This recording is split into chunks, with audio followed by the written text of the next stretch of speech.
Your voice sounds like when I talk to you. See, your voice sounds like when I talk. Oh, then I'm not stressing. When I hear my own voice, I was like, geez, I sound like that. It's terrible. I need to talk less. Anywho, we're live. Mr. William Brent Duffe. Not a lot of people call me by my government name. Well, how come you never go by William? Or Bill? Nah, nothing. Will? My parents named me William Brent. William's a family name, but I've never been called William except by my teachers on the first day of school and, whenever I'm in some kind of trouble. Which hopefully not too recent. No, I've had a good run lately. That's good. Yeah. That's good. So, what is it you do right now? Right now, I am Haiden Deegan's mechanic at Star Yamaha. That is the latest in my long tenure as a mechanic. 10 years or tenure? Tenure. Okay. It's probably been 10 years since I've been back at it. When did you get on the pro side? When people ask me that question, it's kind of hard to fill in because I started as a mechanic. We'll just take you back to the beginning right now. I raced my whole life, and one year, I want to say in like 2005, my buddy said, hey, come help me out at an arena cross. So went to an arena cross and just helped, wipe his plastic down. And I met a guy, Roy Horton. He was from Chicago. And he needed a mechanic for the rest of the season. And I was like, yeah, I know, the general stuff. I'd worked on my own bikes my whole life. And I was 18 years old. So I did that for 2 years with him. And he got hurt. And it's actually kind of cool. He ended up marrying my sister. Oh, so, cool. Yeah, he's my brother-in-law now, 3 kids. That's really cool. But I got really lucky because Brock Sellers was racing arena cross back then. And I got to step in and help Brock for an arena cross and East Coast Supercross season. We were on the Tough Honda team. And we went to Supercross. It was called the Bad Boy Power Drink team. That was in 2007. Damn. Yeah, 2007. I was graduating high school that year. I was 2 years out of high school. Damn. Yeah. So that was pretty cool. I went from being a guy that was racing local A class to, I'm Brock Sellers' mechanic. I was standing at the fence at Millville cheering you on, waving a towel 2 years ago. Now I'm working on your bike. Like, I kind of fell into it accidentally. And from there, I went to work for a privateer kid from New Jersey, Adam Blessing. And then the little odds and ends here and there. And wasn't really making a lot of money. Like, there wasn't a lot of money for a young guy that kind of just knew the basics of it. So I went back home. I think when I was probably 21, I went back home and was like, I have to go to college. I have to make some money. Like, I can't do this for my life, the rest of my life. I got into flying airplanes. Did that for a few years. I wanted to make a living at it. Do you have your pilot's license? Did. No shit. Yeah, I had my pilot's license for like 5 years. Bought an airplane. Yeah, got into it. I was all in. I went to community college for 2 years, got a degree. And I was like, yeah, I'm going to be a crop duster or a private jet pilot. I'm going to do something like that. I just wanted something with adrenaline. Like, being a commercial pilot, flying American Airlines, that's boring, dude. Like, you're a big bus driver. I don't want to do that. I wanted to go crop dusting. So I was still riding dirt bikes, going to school, and like, man, I just need to feel like I need to be back in the scene. And it's kind of cool. Kenny Day, I met him at that's how it worked out. My buddy Curtis Manderscheid from Iowa says, hey, I'm gonna get my feet wet in Supercross. Can you come help me out? And it was wintertime, so I went to GPF. I'm from Iowa, and Curtis is from Iowa, so we went to GPF for just a real short stint. And the Traders guys were there. And the Traders team was Tony Archer was racing. Yeah. And Kenny Day was his mechanic. And they're like, yeah. At the end of the season, they were like, hey, we need someone to work for Greg Duffe. Just do 2 races with him. Super random. His name's William Greg Duffe. And we're the same age. My whole life, I'm growing up seeing this William Duffe in all these race results, and he was really good. Yeah. And he now does nitro circuit stuff. He's the double front flip guy. Oh, that is? Yeah. Yeah. So I went and did 2 races with him, and then Kenny's like, hey, we need a mechanic next year. I was like, for who? For Tony Archer. I'm like, hey, he's pretty good. Yeah, I like Tony. Yeah, so I went and worked for Tony in 2015. Yeah. We stayed at Luke Renson's place in Dreamland in Florida. That place is unreal. It's still one of the coolest places ever.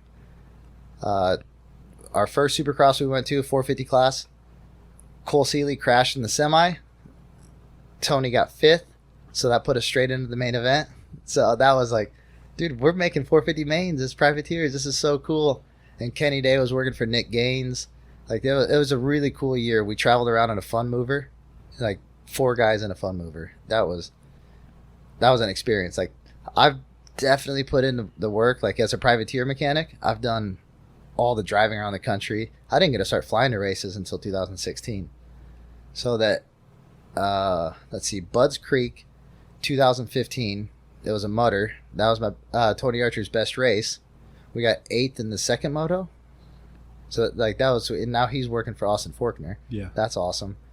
But that race, BTO KTM approached me and said, we need a mechanic for Justin Brayton next year. I'm like, no way. That's a 2-digit guy. Yeah. Like, He's another Iowa guy. I never knew him, but he was on the other side of the state, 2 years older than me, and he was gone by the time I was a rider, so I never got to race him. Yeah. But I took the job right away. Like, yep, let's get into it. Let's try, because still in the back of my mind, like, I know I got this pilot's license, this college, like, I should go do something with it. But when that opportunity presented itself, like, well, I'm going to run with this and see how far it takes me. And that went 6 years with JB until he was like, hey, I'm done full-time racing in America. Like, what are you going to do next? And I always knew that time with JB was coming. But that time, like, I kept thinking, well, maybe it's next year, maybe it's 2 years. And JB kept saying, like, you know, look at all these NFL players. Everyone gets better with age. I don't need to retire yet. I'm still fast. He was, dude. 2020, we were factory Honda.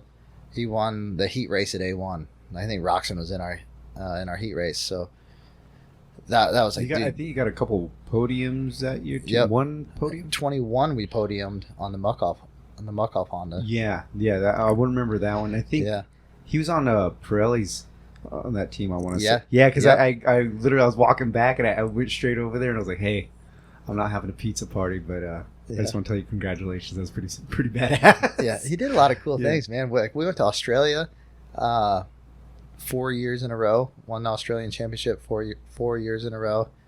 Then I left. He went and won it a 5th time.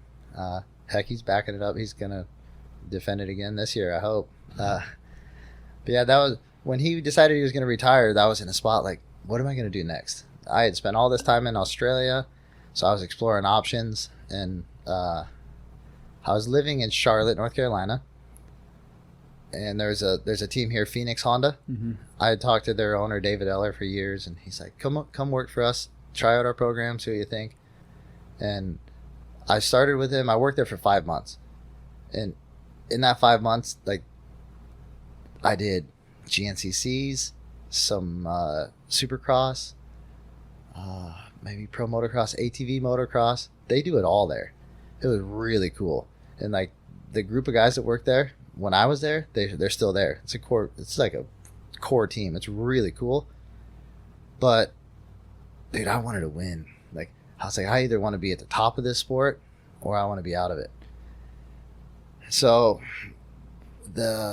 Star had just moved to Florida, and I knew they were looking for mechanics. And I had talked to them a little bit, and they're like, yeah, we could use a guy. And I actually called down to my buddies in Australia first. And I was like, hey, can I come move to Australia and work for your company? It's called MXRP. He does like engine, suspension, and I really, really wanted to move down there. It's called, like, it's on the Sunshine Coast. It's literally my favorite place in the world. COVID is going on. I'm not vaccinated. I couldn't even go to the country. So I had to scrap that. But I was really, really looking into it. I really wanted to move out of America and go to Australia. I took the Star deal. They said, we need a guy for Christian Craig. Yeah, he had a red plate last year. He could win it. And just packed all my stuff. And within a week of accepting that position, I was out of Charlotte, moved down to Tallahassee. Didn't even have a place to live. Lived in an Airbnb, just like all in. Pull the trigger. Like, all the details will sort themselves out later. Just go. Yeah. Like, if you have that kind of opportunity, you don't have to have your ducks in a row. Just go. Like everything will sort itself out. So I did that, and I thought, well, I was told Christian was going to be there for like 3 years. So I'm like, a year of 250, 450 motocross, and we're all-time 450. And it actually wasn't a done deal for him. So everyone knows he went to Husky. And then it came up like, Deegan needs a mechanic next year. They asked me to work for Haiden. I was really contemplating it. Like, man, do I stick around? Do I go to Husky with Christian? I really, really like working with these older riders. I was with Brayton for 6 years. And, he's got 3 kids and a wife. And Christian Craig has that. And it's so easy. Do I really want to go work for a kid? And then you also, too, you're coming off a championship with Craig. Yeah, and crushed it.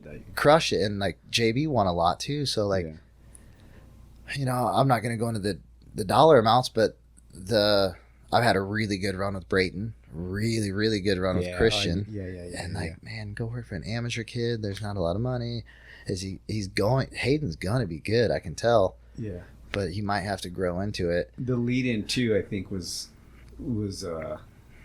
he had some struggles in the tail end of the amateur stuff. Yeah, but I knew he was fast. I watched him ride with our guys every day. Like, man, he's good. Yeah. He's gonna be good. I was like, you know what? I'm gonna put all my faith into this kid because I do think he's gonna be really good. But I'll just ride it out for a rough rookie year because I had flashbacks at Carmichael. Dude, Carmichael and Stewart just endoing in the whoops everywhere, just subframe after subframe. Like, man, it's going to be a lot of work for this kid. But what a choice, man. That couldn't have been a better one. And it's been a hell of a year. Yeah. That was a big thing. Him jumping up, what was it, at Ironman last year? Last year he did Ironman and Paula.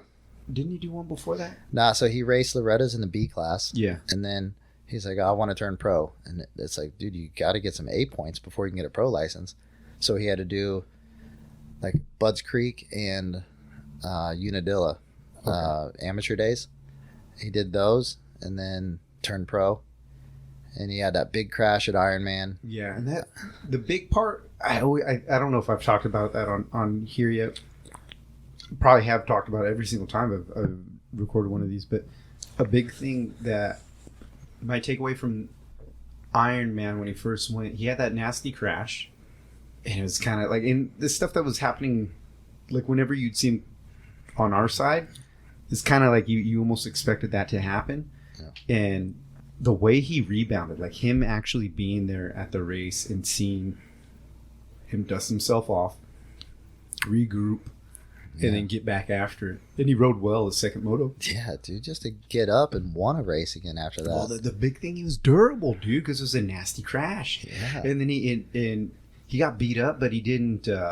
He wasn't broken. Yeah. No one would have like pointed a finger if he's like, exactly. I gotta sit out this moto. Yeah, exactly. And that's kind of the deal of what you see. The guys will either go out in their first moto and they ride pretty good and they just blow their whole load. And then they're just wiped out and they don't even go out for the second moto. I've seen that several times. Especially someone that's never done it before. Correct. For their pro debut. I've seen that. And usually with the pro debut where they're like the option to go back to Loretta's if they don't score enough points like that. This era is what I'm talking about. Not like hey, I'm going pro and I'm committed to being pro. But like when they go and they dabble in the pro class, you see that where a guy will go out, they'll race, and then they'll get tired and then they won't even go for the second moto. He ragdolled so hard, and I think I went and saw you. No, it wasn't at that race, but when that happened and he crashed that way, and then he regrouped and he didn't have a bad attitude. Yeah. He just kind of like looked like, oh, that sucked, and then went back out there and then rode a lot better. Yeah, I had a lot of respect for that. Yeah, I don't know what he got second moto, but. His riding was better. Yeah, I watched the moto, but I was working for Christian that time. But it was still like, this is Deegan's pro debut, and I could sense the hype around it. So I was tuned in on race day, seeing how the kid did. And then fast forward to is it Houston? Was his first race? Supercross? First pro Supercross race. Yeah, dude. So he did Ironman, and then he went to Paula the next weekend. I think his brake went out in the first moto. Second moto, he got a 10th. and that was his best finish. So he showed he had top 10 speed, which is really cool. And I don't know. I think he was on an amateur bike with a pro engine in it. That's what you'd mentioned back then. It was so, not to touch base on Loretta's that year too much, but people, I wasn't working for him, but I do remember before that race, like a week or 2 weeks out, they gave him the full pro bike and said, here, ride this thing, see what you think of it compared to your amateur bike. And like, we could adapt some of this into your amateur bike. He's like, nah, he rode it and he's like, dude, it's too fast, suspension's different, everything's different. I don't want it. Just keep me on my amateur bike. Yeah. So I think for the pro races, he was not on a full pro bike either. So for him to go top 10 on that, he just wanted to be comfy and go see what he had on it. Like, that was impressive. And then not everyone, a lot of people were like, why is he racing Minios? Like, dude, the kid hasn't raced at amateur nationals, an A rider. Give him one. Just give him one. So I think he won 5 out of 6 championships that weekend. A good way to cap off the amateur career. And then we went to Anaheim 2, did the futures race. I think going into Supercross, it was like, hey, we're going to do the futures, and if you're good after like 3 of them, we'll do 3 or 4 East Coast rounds, stop early, and get ready for motocross. We did the first futures, and he was fast, but he crashed, and not a good result. And on Sunday build day, I had the bike apart, and I had the option, like, all right, tie bolts, steel bolts. One's the pro bike, one's the amateur bike. What one are we building? Are we racing the next futures round, or are we going to race Houston Pro Supercross next weekend? I called Haiden. I'm racing pro. I called the team owner, Bobby. Nah, not yet. Let's stay in. Let's stay amateur. I'm cleaning parts. Hayden's like texting me, dude, I'm racing next weekend in Houston. I'm turning pro. I'm like, you guys better sort this out in the next 2 hours, because I got to start putting this thing back together. I need to know what parts to put on it. And they called and said, look, the kid's not letting up. He wants to race pro. Build the bike. Let's let him race pro. If he's not in it, we can pull him early and get ready for motocross.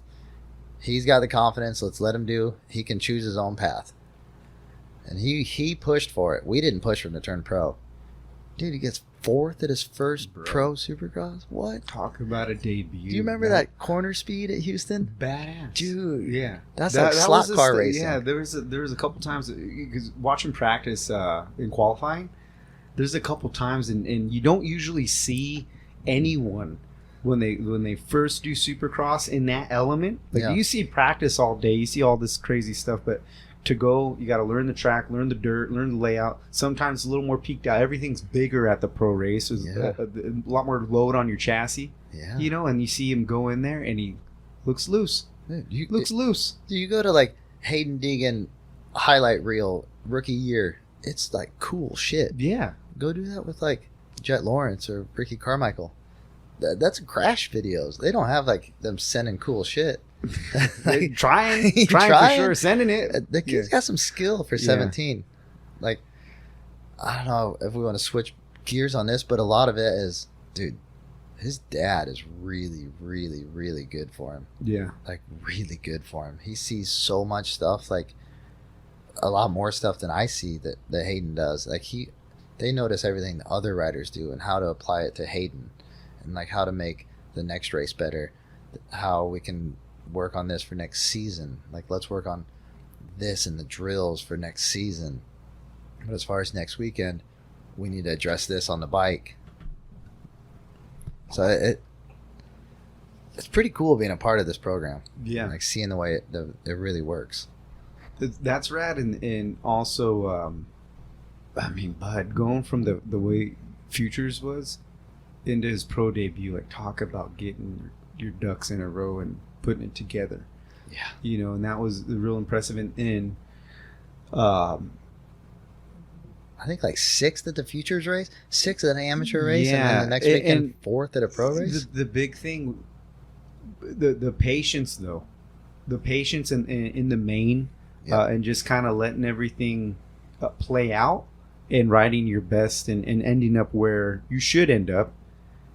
Because you're riding to your ability, but it's not you're not taking crazy risk or anything. And if something's there, cool. If it's not, don't force it. And then I think he gets J-Mart the second to last or the last lap. J-Mart, like, he almost crashed in the loops. Yeah, he made a big mistake or something. But that's the type of stuff that happens, and that's why you don't force stuff all the time, because shit happens. Yeah, and one thing that was was really big on that race was Hayden's lap times. They weren't really good, but they were so consistent from start to finish. They were all, I don't remember the times, but let's say they were all 54s. They were all that lap time, whereas everyone else is 54, 53, 56, 55, 53, 57. Like, Hayden was just running the same rhythms, the same lines every lap. He had one close call, and that was it. And just he rode like a veteran. Like, he knew he didn't have the speed to win, just wanted to get through the race. And I think he showed himself at that opening round, like, dude, just ride your race, and it'll come to you. You may not be in fourth place, 2 laps to go, but doesn't mean you're not going to get there. Yeah, just ride your race. And then you talk to Brian after the race, and he's stoked, but it's like big picture. Hey, we're just here to learn, and we're here to cruise, and just trying to. That's another thing I admire about Brian, is like to enjoy the moment, but not get so caught up in it. Yeah, like that's dude, I'm guilty of, like, I just from watching, watching the action play out, and I get wrapped up in, like, holy cow, this could be this or that could be that, and he's like, bring it down a notch. I'm still a fan too when I'm watching sometimes, like, dude, I'm watching history. Yeah, and that's a big thing, where one thing I tell a lot of people, how riders get a lot more, I would say, like, popularity or let's say popularity. A big thing that they all have in common, if you look at, like, Pastrana, if you look at Stewart, if you look at Ricky in the height of battle, or take Eli. Like, one thing about Eli is the way he fights. It's like watching an action movie. You know what I mean? Yeah. Where it's just, it gets so gnarly that he just digs and finds a way to make it happen. You know, or when Zach Osborne ended up winning in Vegas. Oh, that was, you know what I mean? I was on the starting line watching that race, dude, and it's an incredible. It's like a movie, right? Yeah. When you display something that people, maybe they don't ride, but they can relate to the emotion, right? If you can display that, you're gonna get fans. Pastrana, he always made riding look fun. Yeah. Justin Hill, Josh Hill, they make riding look fun. Riding looks sick. It makes you want to get on your bike and go throw it all out there, right? Yeah. And Jet, same way. He's got great style, and so it's beautiful to watch him ride. I thought Chase was fun to watch, and then Jet came along. Chase is like watching art, right? Yeah. It's just so beautiful and finesse, and then Jet is just like, holy shit, this is innovative. Yeah, it's you beautiful. Watch Jet ride, and you're like, dude, you're making Chase ride like Eli. Yeah, you have to dig, right? And then you look at Haiden. And Hayden's back to that, like, Washougal. He was a little loose, maybe more loose than he should have been. But damn, did it look good, And that's something that gets you fired up, makes me want to go kickstart my bike and get after it, when I get home. And that kind of stuff is rad, and that's what's compelling. And you don't if it's perfect all the time, that's cool, but only a purist can appreciate it. You get what I'm saying? Yeah. But if it's a little flashy and a little loose, and you come back giggling because it's like, shit, dude, I pulled that off, and then I don't know. I think that's what gets a bigger fan base. I like to ride like full send and just stuff like that on the pit board, because Hayden loves to just hang it out there. Yeah. So if he needs a little motivation, and I'm just writing send it, you'll see it hang out a little. I'm not saying it's from me, but I like to help keep him pushing. Like, he doesn't have to be smooth. When he's on it, like at Washougal, it wasn't poetry. It was send. That was really exciting. But also, that's a big thing. It's all great until it's not. That's where I admire Brian, where he doesn't get wrapped up in that. Yeah. He's like at least from the outside looking in, he always seems like he's maybe the voice of reason, but just kind of keeps it all level, looks at the big picture. Yeah. I remember talking to him at Nashville, and it was the same thing. He's like, that's our plan was this. So this is what we're shooting for. If this happens or this comes to us, great. But we're not going to go off course for that. Yeah, they had their plan was just gain experience this year. when we got the red plate at Millville, like, you know, the plan, the goal was still learn our rookie year. Like, obviously we wanted to keep that red plate and stay in the championship hunt, but it wasn't like we didn't start the season to win a championship. Like I said when we started this, like, man, he's probably not going to be really good till his second year. No one expected a lot out of him, but he just surpassed everyone's expectations, even his own. Like, yeah. He said his goal was top 5 in Supercross, and he knocked that out right away. So he had to keep modifying his goals. And then it was like, all right, I need a heat race win and a podium. He never got a main event win, but he did get a heat race win at Salt Lake, which was the East-West shootout. So that was a 6-minute heat race with everyone in it.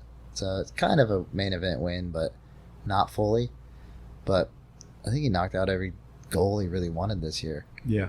It's pretty cool to see, and even outdoors. Like, I knew he'd be better outdoors, and you could tell watching him ride with everyone. Like, his speed was there. Yeah, super impressive. He wanted a podium, a moto win, an overall win, and people kept. It just blows my mind that some people just hate him. I don't get that. Anybody doing good, it's easy to hate on. Yeah, you know what I mean. And I'm guilty of that too. Not specific to him, but just like when someone's killing it, and I'm just like, it brings out the inner bitch in me sometimes, and I'm just like, damn it. I wanted to see Jet get a perfect season though, and I'm glad he did. Yeah. I think stuff like that elevates our sport. That was so. Here's a little fun fact that I'll throw out there for people listening, because I remember number one, Hunter and Haiden are racing each other, right? So whatever they have, I'm not saying that they have anything, but I would imagine they should, because they're competing against each other.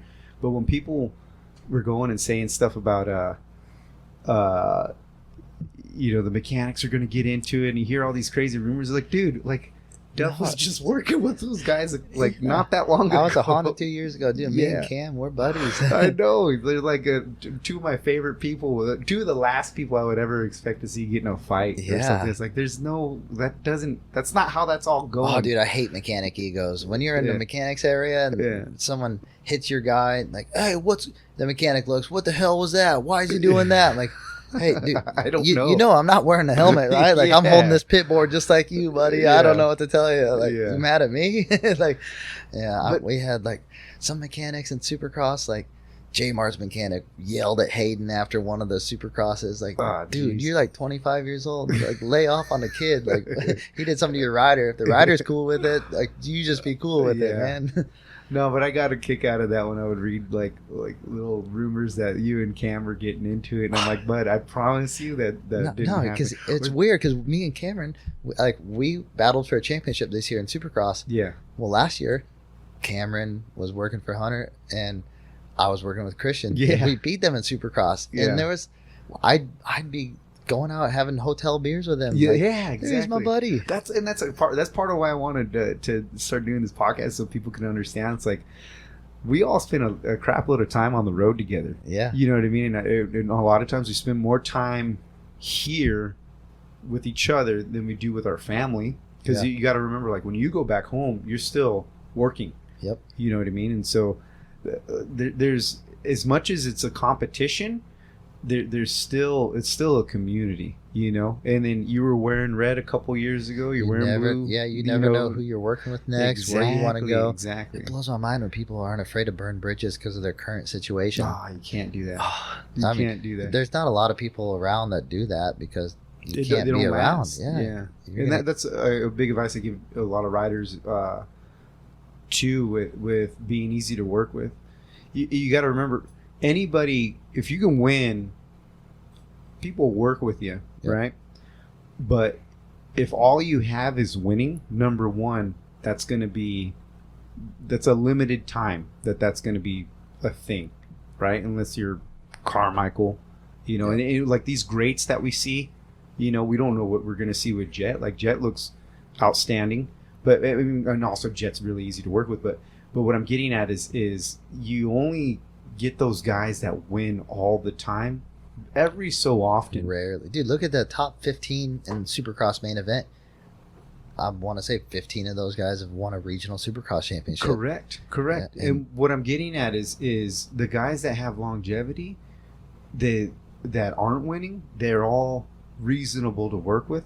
They don't burn anybody. Yep. You know what I mean? For the most part. And then on the flip side, you'll see guys that can pull a result, but then they're a little difficult to work with. And then from the outside looking in, you're like, why doesn't this guy get more help or this or that? And it's like, probably a little hard to work with, and being easy to work with is going to get you the human element of people wanting to help you. Yep. You know, or continue to give you support or this or that. And that's an important thing that I would say 60-40 gets overlooked.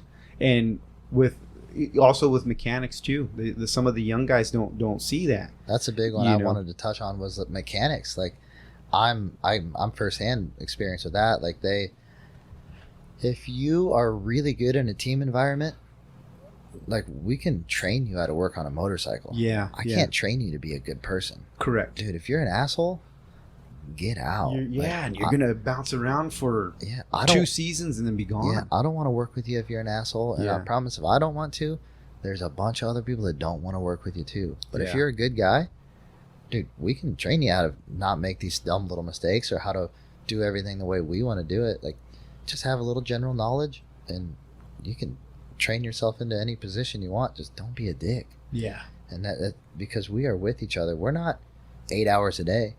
Like, dude, I woke up at 4:30 this morning, met all my guys at the airport at 5:15, and I'm going to be with them for 5 days, like 24/7. Yeah. I'm sharing a hotel room with someone. Yeah, like, you're eating together, you're shitting together, you're showering. Yeah, I close the door when we shit. Shower, you know what I mean? Yeah. I don't mean to like, hey, can you pass me the toilet paper? Yeah. But no, we're together 24/7, and like not every weekend's a good weekend too. Like you don't get Red Bud podium sweeps every weekend. There's some weekends where it's like, damn, we got our asses kicked. This went wrong. Dude, this went wrong. We'll even touch on that for whatever you're able to speak to. But like, what's a weekend like Unadilla? Oh, fucking Unadilla, man. That one sucked, dude. Unadilla, that place is like, that's my kryptonite. 2016, I was working at BTO KTM. I'm sitting at Delmonico Steakhouse. Got a nice prime rib just dropped in front of me. Me and Justin Brayton. The Troy Lee Designs mechanics come up to me and said, hey, we just got a phone call. We need to go out to the track and apparently move our semi because yours is on fire. I forgot about that. I'm like, no way. Like, what do I do? Like, well, I'm not a firefighter. I'm going to eat this prime rib real quick and then I'll go out there and assess the damage. So we had that semi-fire went on. And this year, 3 points out of a championship. And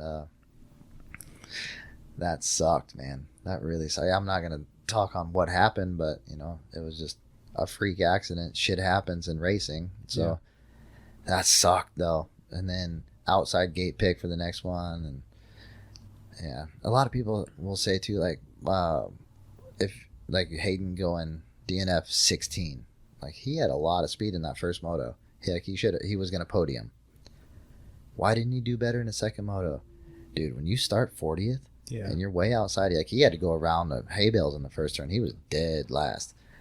Like, you get stuck in that pace. And that specific that start though too doesn't favor the outside. That start does not favor it's such outside. a straight line shot from the inside. Yeah, a lot of things would have to go wrong on the inside to get a good drive out. Dude, we're sitting on the starting line and we did like, hey, we might delay the moto. There's rain coming. Yeah, let's do it. Let's delay this thing. A hurricane coming or something like dude, that. Delay this thing. Let it dump. I need every advantage we can get right now. And then we started it. And horrible start. Shit. Red flag. All right, we get another shot at this. Looks like the sky's getting dark again. Come on, let it rain. It never rained. So, yeah.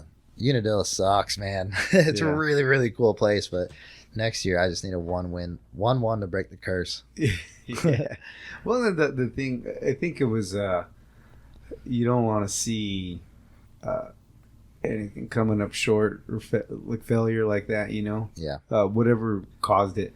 But on the flip side, the championship plays out how it does. Yep. and he's got that. He had to chew on that and process that. So he's got something like that behind him. But what's good is it wasn't his fault. It's not like he threw it away. The taste of it is what I'm getting at. What I was really impressed with was he was pissed. Yeah. Like, he was pissed.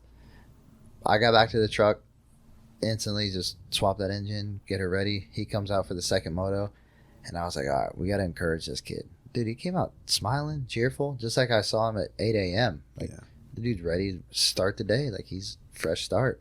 Yeah. And he went in the motorhome. His dad just let him know, like, hey, some things are out of your control. It's how you respond to this that really proves who you are. And he came out like, hey, let's go. We got 5 motos left this year. It ain't over yet. Even though we came up short, dude, he didn't stop fighting. That was really cool. A lot of people would have been pissed and bummed and like blaming the team, like especially with the amount of like outreach he has. Dude, he could have blown us out and said this ain't my fault, and he didn't. Like he didn't try to throw anyone under the bus. Just fresh start. Let's keep going. It ain't over yet. That was really, really, really cool. That was a thing I was curious about because I know he had obviously he was pissed when at the moment when it happened, and that all got caught on film and people blew him out for it. But to me, I was like that. I was like, hey, listen, that's not my cup of tea, but I get it, bro. I get it. Dude, like and then he kicked the bike over. He stayed with it though. He stayed with the damn thing. He didn't. Well, then he didn't fast leave forward though.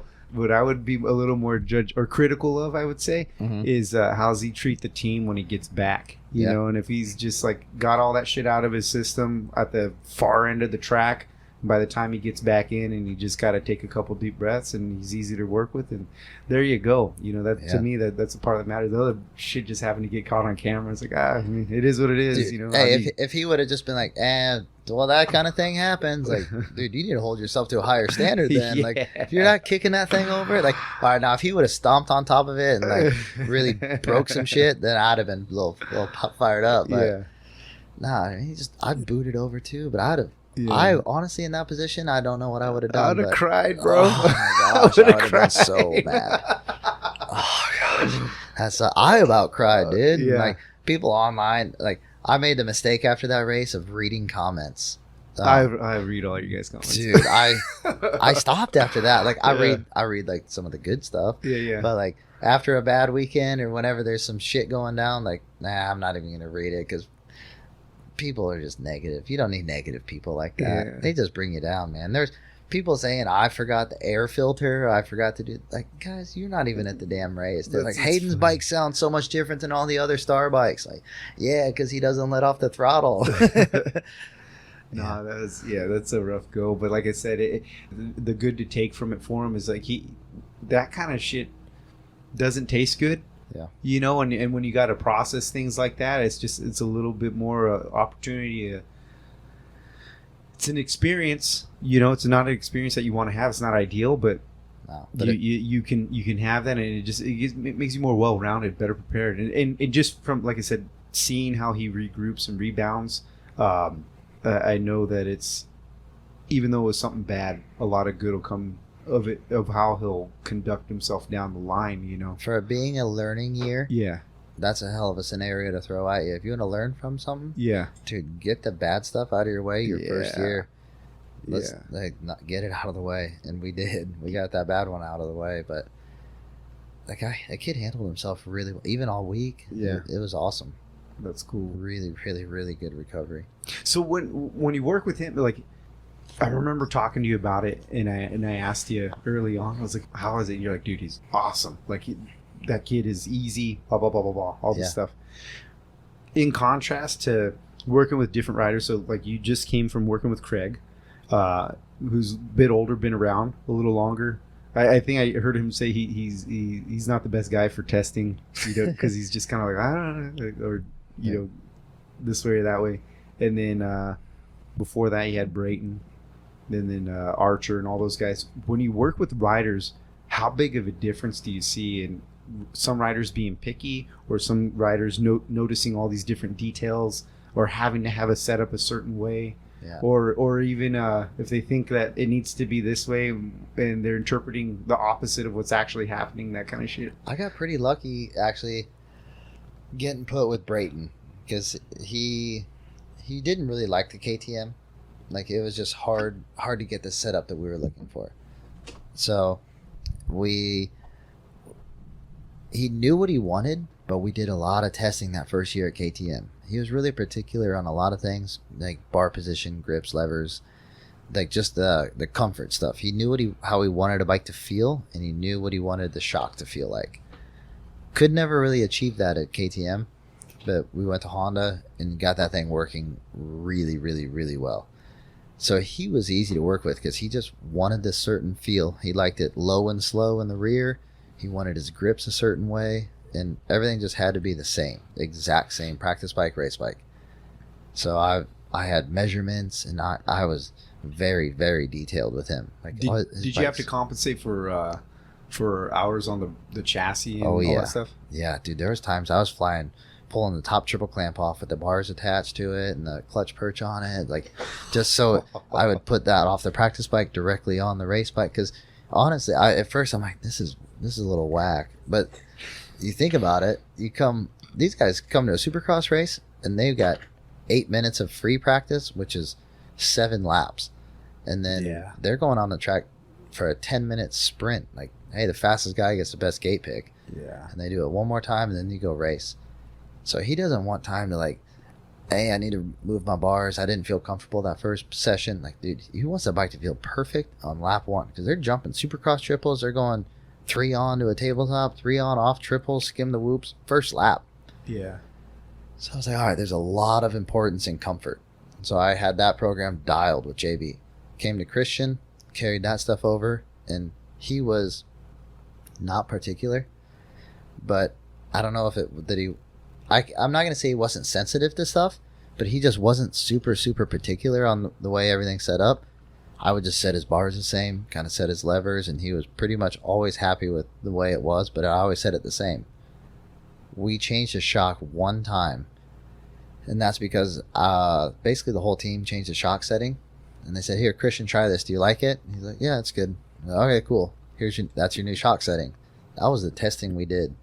So I didn't, but luckily Christian did have a year on the bike, so he had a really good base setting, and he won a couple of races and was leading the championship the year before.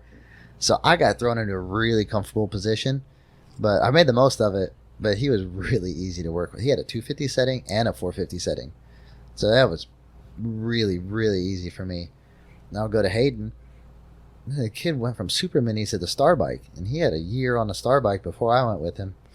He didn't know how a big bike felt. He didn't know the access to parts and settings and like accessories, options, everything he had on a factory program. He's just, dude, I'm on a star Yamaha. What, you mean it gets better? I can try this. I can change this. He didn't know. He's like, dude, this thing's perfect. We're like, oh, we see this. Can we try this setting? Like, yeah, if you guys want to try something, we'll change it. And then, wow, that's a lot better. I like that. I like that. So that kind of opened his eyes to like, hey, you can test. You can try stuff. He really isn't big on it. He's like, dude, I can send it like this. I'm comfy. I can go really fast.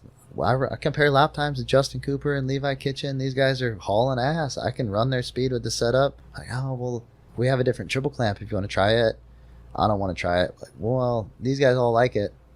Okay, try it then. Yeah, that's better than what I had. Dude, I get it. You're happy, but there's anything you want to change, you can do it. But he's not picky. He's like, nah, just give me a bike that works. I'll go out. That's pretty good though. I mean, it seems like Brian has him pretty open minded. Yeah, you know, which is cool because then you get other guys that are like, nope, dude, I don't want to change anything. I've seen some guys that they ride 3 days and they have 4 different settings in those 3 days. Like, I've seen guys that had 3 practice sessions and have 4 different settings, man. I'm so glad I don't work for someone like that. Yeah, that's scary. Imagine if I worked for Chad Reed instead of Justin Brayton, I don't think I'd be here. I'd be back home flying airplanes. So you'd be in Australia? Dude, no, he would have burned the Australia taste out of my mouth, I think. But looking, like, fast forward nowadays, dude, I talk to Chad Reed when I see him. Like, younger me, like I went to Carmichael's house a few times, hung out with him, had dinner and beers at Ricky's house, talked to Chad Reed all the time. Like, what a cool position I'm in. But I'm so glad I didn't work for a picky guy like Chad Reed. Man, we've heard horror stories, but I've kind of lucked into all the good guys. Yeah, I thankfully for me, I mean, not that I work with Chad very much. You know, I see him a little bit here and there. He's always super nice to me, you know, and Ellie's rad as they get, you know. Yeah. But yeah, anytime that I've ever seen him, he's just been awesome. If anything, my run-ins with him, or my mom's a big fan of his. Yeah. And she wasn't a fan of moto until like, I want to say like 2014 or something maybe. Yeah. And she just started watching it. And, but yeah, she's a big time fan of Chad Reed. So like, anytime she comes to a race, she's like, hey, is he here? And she's always making sure to go get a picture, and he's been awesome about it, which is cool. That's cool. But I just get a kick out of it because it's like, out of all us at the races, and I still gotta go and, hey, my mom wants to take a picture with me. He's like, oh yeah, that's cool. No, that's rad. The schedule seems pretty wide open, obviously, with working on the bikes and testing during the week, keeping all that up. When you get downtime, or if you get downtime, what is it you like to do for yourself? I saw you had that freaking sweet YZ250. Dude, I grew up racing. Like, I'm 37 years old now. When I started riding, I think the first 4-stroke was probably like, the first 4-stroke 250 would have been like a Yamaha 250 back then. And the only thing available when I got on big bikes was 125s. So I was a 2-stroke guy. I had a 125 and a 250, and then I got a 250F and a 450, but I always had a 250 2-stroke as well.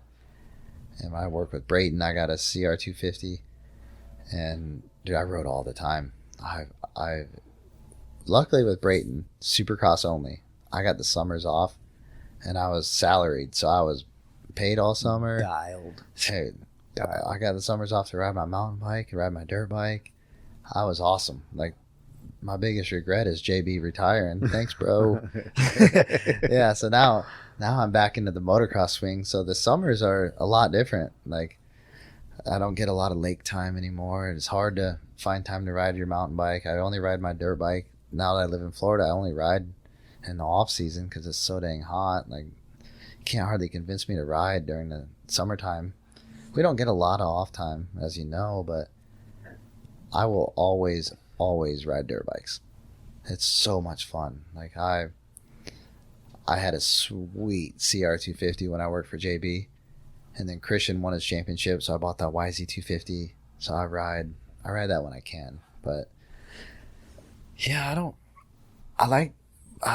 when people ask me, what do you do outside of racing? Like, dude, do people do stuff outside of racing? Because I don't really do it. Some people hear about our schedule and like, mechanics are the hardest working guys in the pits with the least recognition. Like, dude, we don't do it for the recognition. I do it because I love it. Yeah. I'm not having a pity party here saying, I don't have a life outside of racing, because I chose this, dude. I'm living my dream. And when you ask people, hey, how's it going? They're like, I'm living a dream. Like, dude, you really are living the dream. I know all kinds of people, they would give anything to have this job. Like, don't take it for granted. We'll take it back to that arena cross. You know what I mean? And next thing you know, you're going and wrenching like that. Take that version of you and throw them into where you are and what you've done. Oh, dude. Winning a couple championships. It'd be so hard to believe that. Like, dude, walking through the pits as a privateer mechanic, I knew all the factory guys' names. No one knew me. Yeah. I'm like, man, that'd be so cool. How do you get there? How do you get to that position? Yeah. Turns out it's just stay in it, dude. I always think about that stuff because it's easy. Like, there's times where I'll get frustrated. I mean, we're with each other freaking every day, 24/7. You just get like irritated with each other by the end of the season. But I think about it and it's like, dude, a bad day at the races, barring nobody having an injury or like some sort of catastrophic failure. Aside from any of that, a bad day at the races, it's a damn good day. It's a damn good day. You know what I mean? Or if you say you had a bad day and then one of the guys comes by, hey, you good, man? And they check on you, and it's just like, fucking hey, man. Like it's still like that. I don't know. It's if you're on the outside looking in, it's definitely a dream job, and then when you get in, you learn it's still just people. It's just people, all of them. And especially the riders. I don't like seeing riders get a lot of flack because they're so hyper focused on one goal. Everybody is hyper focused on the same goal, which is to win or be the best or to do their best. Yep. And those that have the mentality, I respect the hell out of it. But they're all still people. And then with riders, if they have to put their bodies on the line and take the risk and go out there and do it, and sometimes it's on equipment that is their first choice, sometimes it's on equipment that's not their first choice, and they got to go and do it in the public eye and then be held accountable for it with a microphone in their face. And sometimes the guy's not the most socially versed person, and he's awkward when he's in a good mood. Dude, I love when a guy is like giving the the short end of the stick, and they're still the most positive person out there. Like, dude, it's so good. Like, I'm thinking of Colt Nichols right now. 21 East Coast champion, gets hurt in a heat race in 22. Doesn't get to defend it. On that one. Dude, that was so bad. That was gut-wrenching. Was it 2 broken wrists and then a huge burn on his back? Goes to the hospital there. He gets COVID. Dude, I'm in California for a 6 weeks West Coast swing.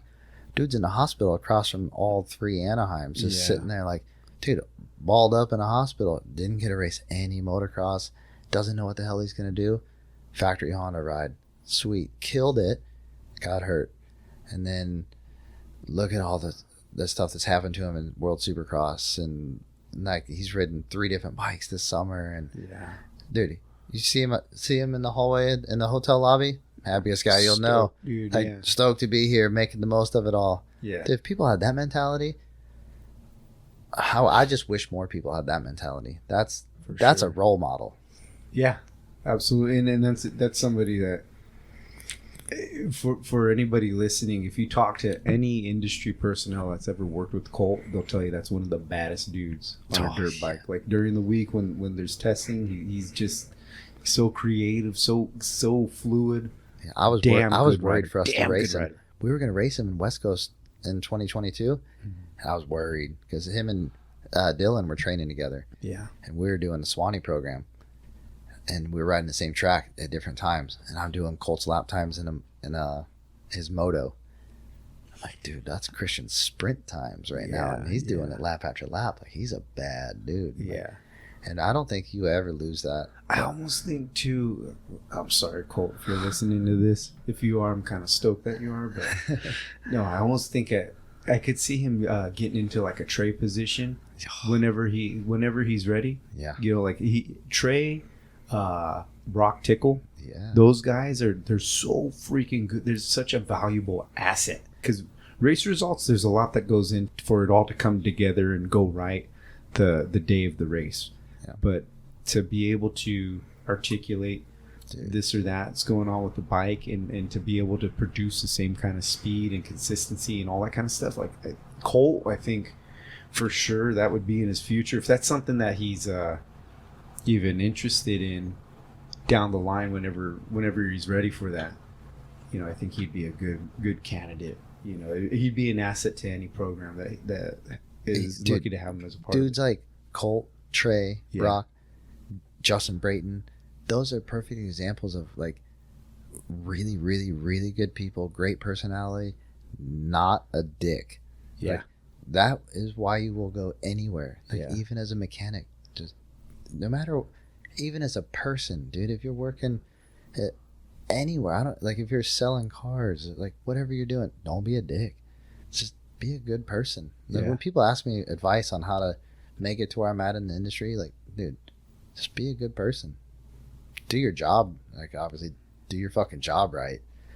Be a good person. That will take you anywhere in the world. It's crazy. It sounds silly to say it, but it's true. Yeah, it's true. Look at Plum. Yeah, look at Marshall Plum. Been in it forever. He's been in it since it started. Yeah. You know what I mean? Like you go from, as far as eras go, like DeCoster, is tight with him all the way to us, and he's that guy. I'm still pretty immature, and I got some little green tendencies to me, and we've been dealt some cards that were pretty crappy in our time working and stuff. And I'll tell you what, Marshall's never flustered. He's never flustered, and that's something I admire about him, is he's always optimistic or in a good mood or kind of lighthearted about whatever crappy situation arises. When they do, it's far and few between, but every once in a while you kind of have to check yourself, because it's just, number one, the guy's, he's in it. I'm sorry to put you on blast, Marshall, but he's in his 60s. He's still coming to the races, still grinding. I mean, when we're changing tires, I mean, Dude, it's not air conditioned under your truck. You're changing tires. He's grinding, and he's doing it with a smile, having a good time and stuff. But there'll be things that come up, and one, he's been there, done that. But two, he just keeps such a good attitude that it's like, how can I have a bad attitude? Yeah. And then even when I do, every once in a while, he'll give me a little, hey, youngster, you gotta shape up, and what are you gonna do? Yeah, you're gonna shape up, because it's still dirt bikes. Yeah. And he always reminds me that, and I've been so lucky to get to work with that guy. I talk about that every episode I've been doing of these. He kind of took me under his wing when I started, whether he meant to or not. Yeah. He did. He kind of adopted a little Mexican puppy. It's cool puppy. when you work with someone that you're like, dude, that guy, I learned so much from. Even if they didn't specifically say, hey, here's how you how you do this part. Like, just watching their work ethic and how they handle situations. Because think of how bad you want to get to the other side of the fence and be a part of it. Yeah. And you can land anywhere. You know what I mean? And there's places that are great, and there's places that are not so great. You know, and for me, like I said, I mean, if anybody's ever seen that movie Secondhand Lions, I don't know if you've seen it. It's the kid that played Anakin Skywalker, and he played in that The Fifth Sense or something like that, the Bruce Willis movie where he's like, I see Debbie. That kid, there's that kid plays in this movie, and it's with Robert Duvall and Ian McCullen maybe?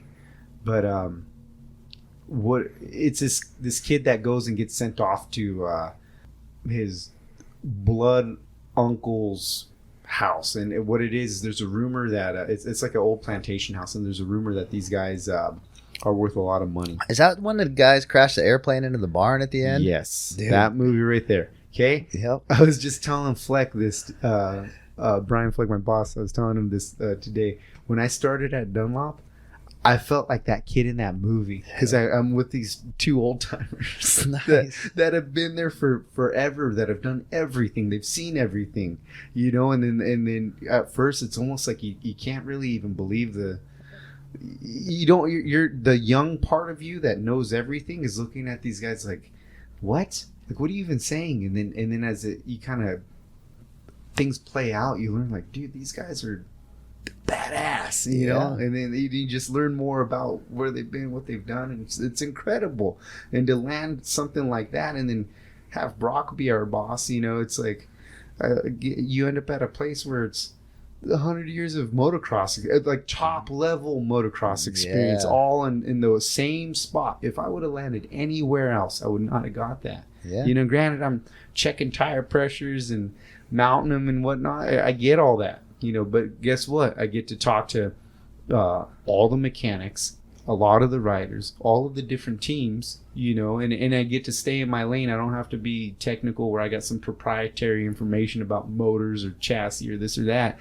What I talk to you about is the same your competition's got access to. Oh, shit, I didn't know that. Damn. No, you get what I mean. All right, and that concludes this episode.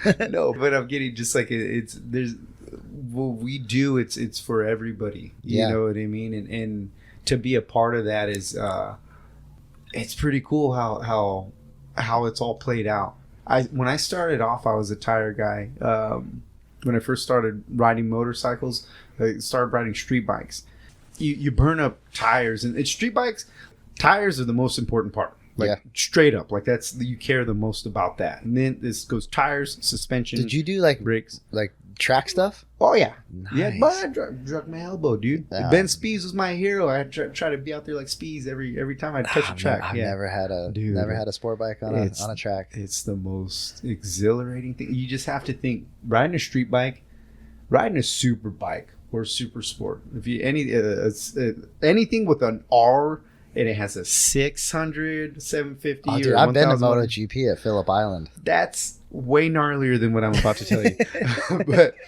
but what I'm getting at is anything intended for racing. You get on the track. The track's going to be the same. There's no dirt. There's no gravel. There's nothing in the corner that's going to make you crash other than yourself. Right? That's what you want. You want to be in control. You want to be the one that's got to put it all together and tie it together. So you get on the track. You have good tires, and you have a bike in stock trim. Doesn't need to be crazy. Maybe an exhaust for effect, right? It's got to sound good. Because it sounds sick. Gotta sound. Yeah. But the thing's running good, and you drive into a corner. You set up wide. Go real wide. You got a 90-degree corner. Little tiny bank on the inside, but not a whole lot. It's pretty flat. It's got the candy stripe curbing on the very inside, but you're all the way on the outside. As far just as like the pros do it. Just like the pros. And it's at the end of the straightaway, and you're like pinned. Riding the front wheel? No, not quite riding the front wheel. No leg swag. I was before that time. But you go out there, you use all the track. You take the last inch of the track, right? And you get on the brakes slightly early, but firm. And you got that good modular feel. And you feel that front end suck down. The claws are digging in. The claws are digging in to the asphalt, right? Yeah. And you pitch it in with the brakes, still trail braking a little bit, and it's just like freaking teeth. Just like you're just gritting going in. You tip it in, and you look. What happens is that as you lean it in, the further you lean, instead of looking through the corner to where you're like looking to the left, to look through the corner, you have to look up because you're leaning so freaking hard, right? Yeah. You're pitched off the bike and everything. And then you feel your knee dragging. And then you feel a little tingle in your toe because your toe's dragging. Then you feel a little tingle in your elbow because your elbow's dragging. And then the curbing's there. And then you feel that one kind of pop your arm up a little bit, just a smidge. A little kiss right there, just to let you know you're the man. You're the man, sweet. Right? And right as you start to roll on and you see the exit of the corner, you're like, that's where I'm going. You start rolling on, start pushing the bike up. You leave your body off to the side and push the bike away from you and up. And as you do that, this is what happens. You start dropping that elbow and going open with the throttle. And that thing just starts screaming in your ear. Because you got that exhaust on it too. Yeah, you got that sick exhaust. And it's screaming in your ears and the wind noise. And what happens too is... if you think of the shape of a street bike tire, it's rounded, right? The center of it's the tallest point, but then as you go all the way to the edge, the radius of the tire is a lot shorter. Yeah. So it's like you're gearing the motor, the way it resonates. Everything, the RPM goes up as you're leaned over to the edge. So you could be, to say you're going 50 miles an hour in a straight line, to go 50 miles an hour on your side, the revs got to go up. Yeah. Right? Yeah. Smaller. Correct. Smaller tires is like a smaller sprocket. Correct. Right? Yeah. So as you lean, it's like, ah. When you're coming out, you're accelerating, so the RPMs are going up. Well, as you bring it up, the leverage over the rear tire and with the motor, because the RPMs are going up and you're pushing the bike up like this, the front end wants to come up. So easy to wheelie. Yeah. Right? So you're coming out and you're pinning it. And mind you, your footprint, everything's squished out. And you don't have regular tires on. You got track tires on, bro. This is what they race on TV. Right? So it's just operating temperature, gripping, just way more traction than you don't even know what to do with.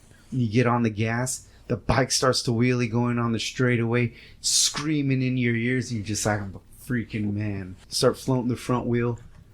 Click third gear, click fourth gear. Front wheel starts kind of doing this as you're going down, and then you settle in. and everything starts to shake a little bit, and you're tucked in all nice and tight. And then you break way earlier than you should because you're scared going into turn one. You're like, all right, cool.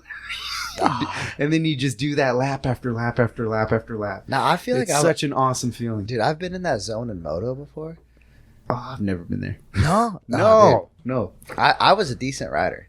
I was a good street rider, not a good dirt rider. Dirt rider, there's a lot of front end feel on street, and you load the shit out of it. Yeah. Where dirt, the front end was always moving around and nerve wracking. Oh, dude, 2010 to 12, when I was living at home, going to school, flying airplanes, I was motoing all the time. When in 2012 I turned 25, and I was like, dude, I gotta go to Loretta's.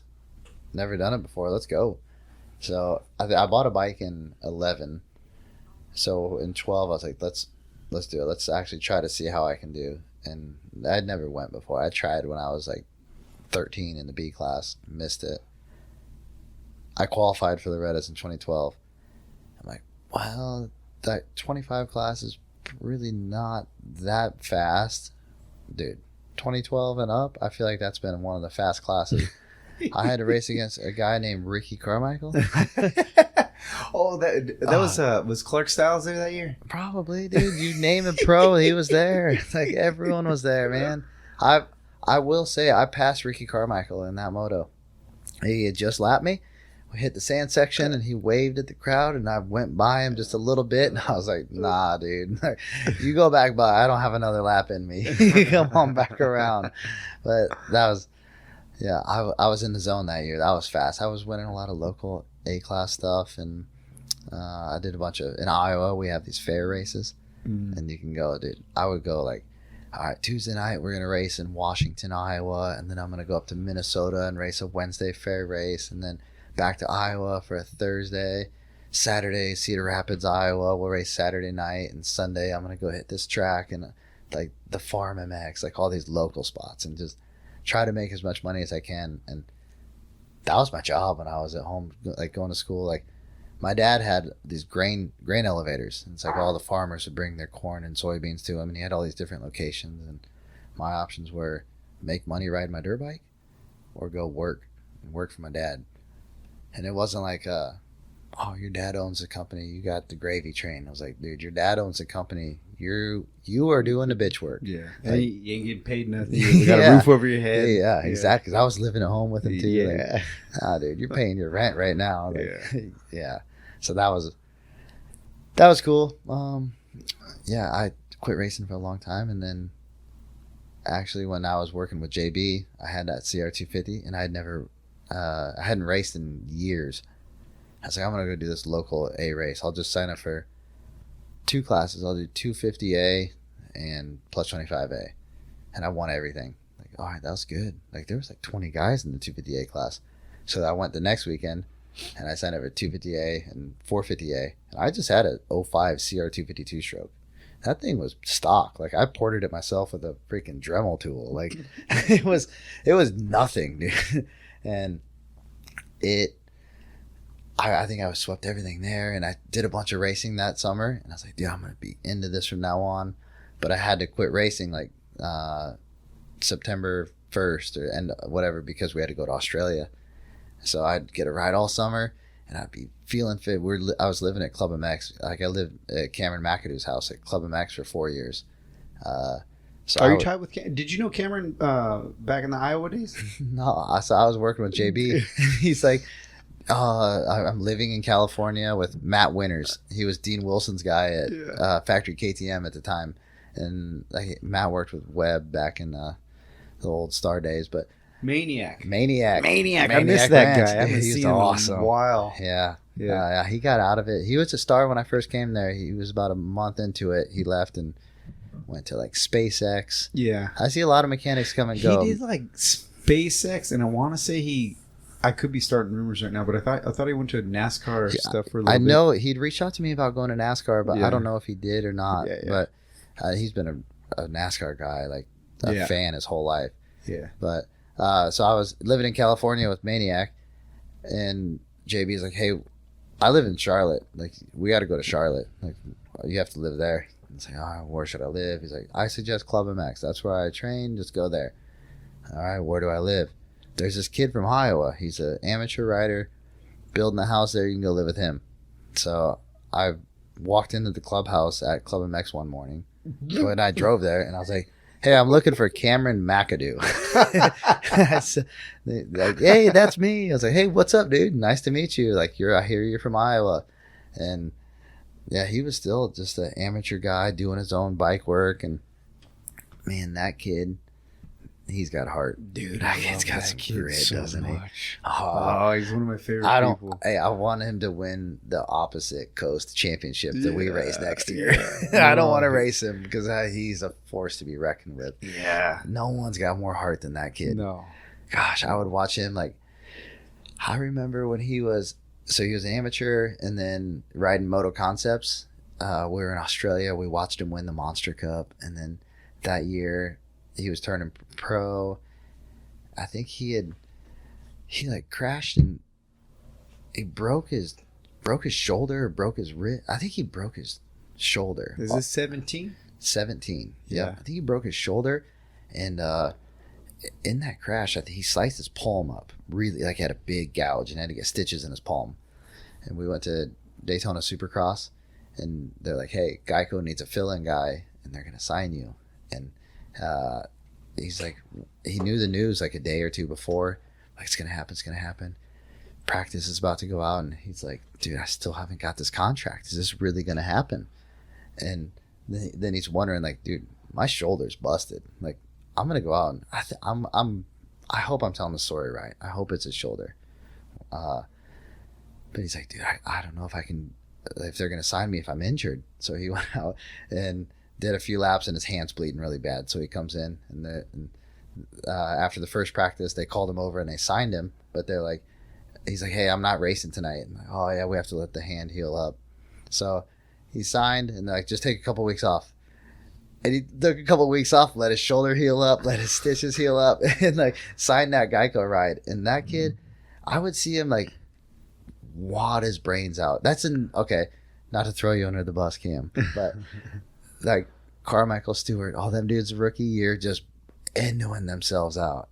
Cameron would do the same shit on a Tuesday at Club MX, and I'd come back from prepping JB's bike, and he's sitting on the couch, and he's got ice all over him, and tears in his eyes, like, dude, I broke this, I fucked this up. And he's catching a flight on Friday, he's going racing again the next weekend, and like, it doesn't matter if it's broke or not, like, he's gonna go out there and give you everything he's got. Like, yeah. I told you I'm gonna go race this race for you, I will do it. That was really, really, really cool to see. I think that's just that Iowa blood. We're badasses, dude. Iowa's legendary, corn fed. But you guys got, that's like the pinnacle of wrestling, dude. Yeah, it's where we send all the best guys. We send them to Iowa. Yeah, I graduated with a guy. He was a NCAA champion. Who'd you graduate with? Chad Beatty. 2005. Yeah, he coaches somewhere in Utah now.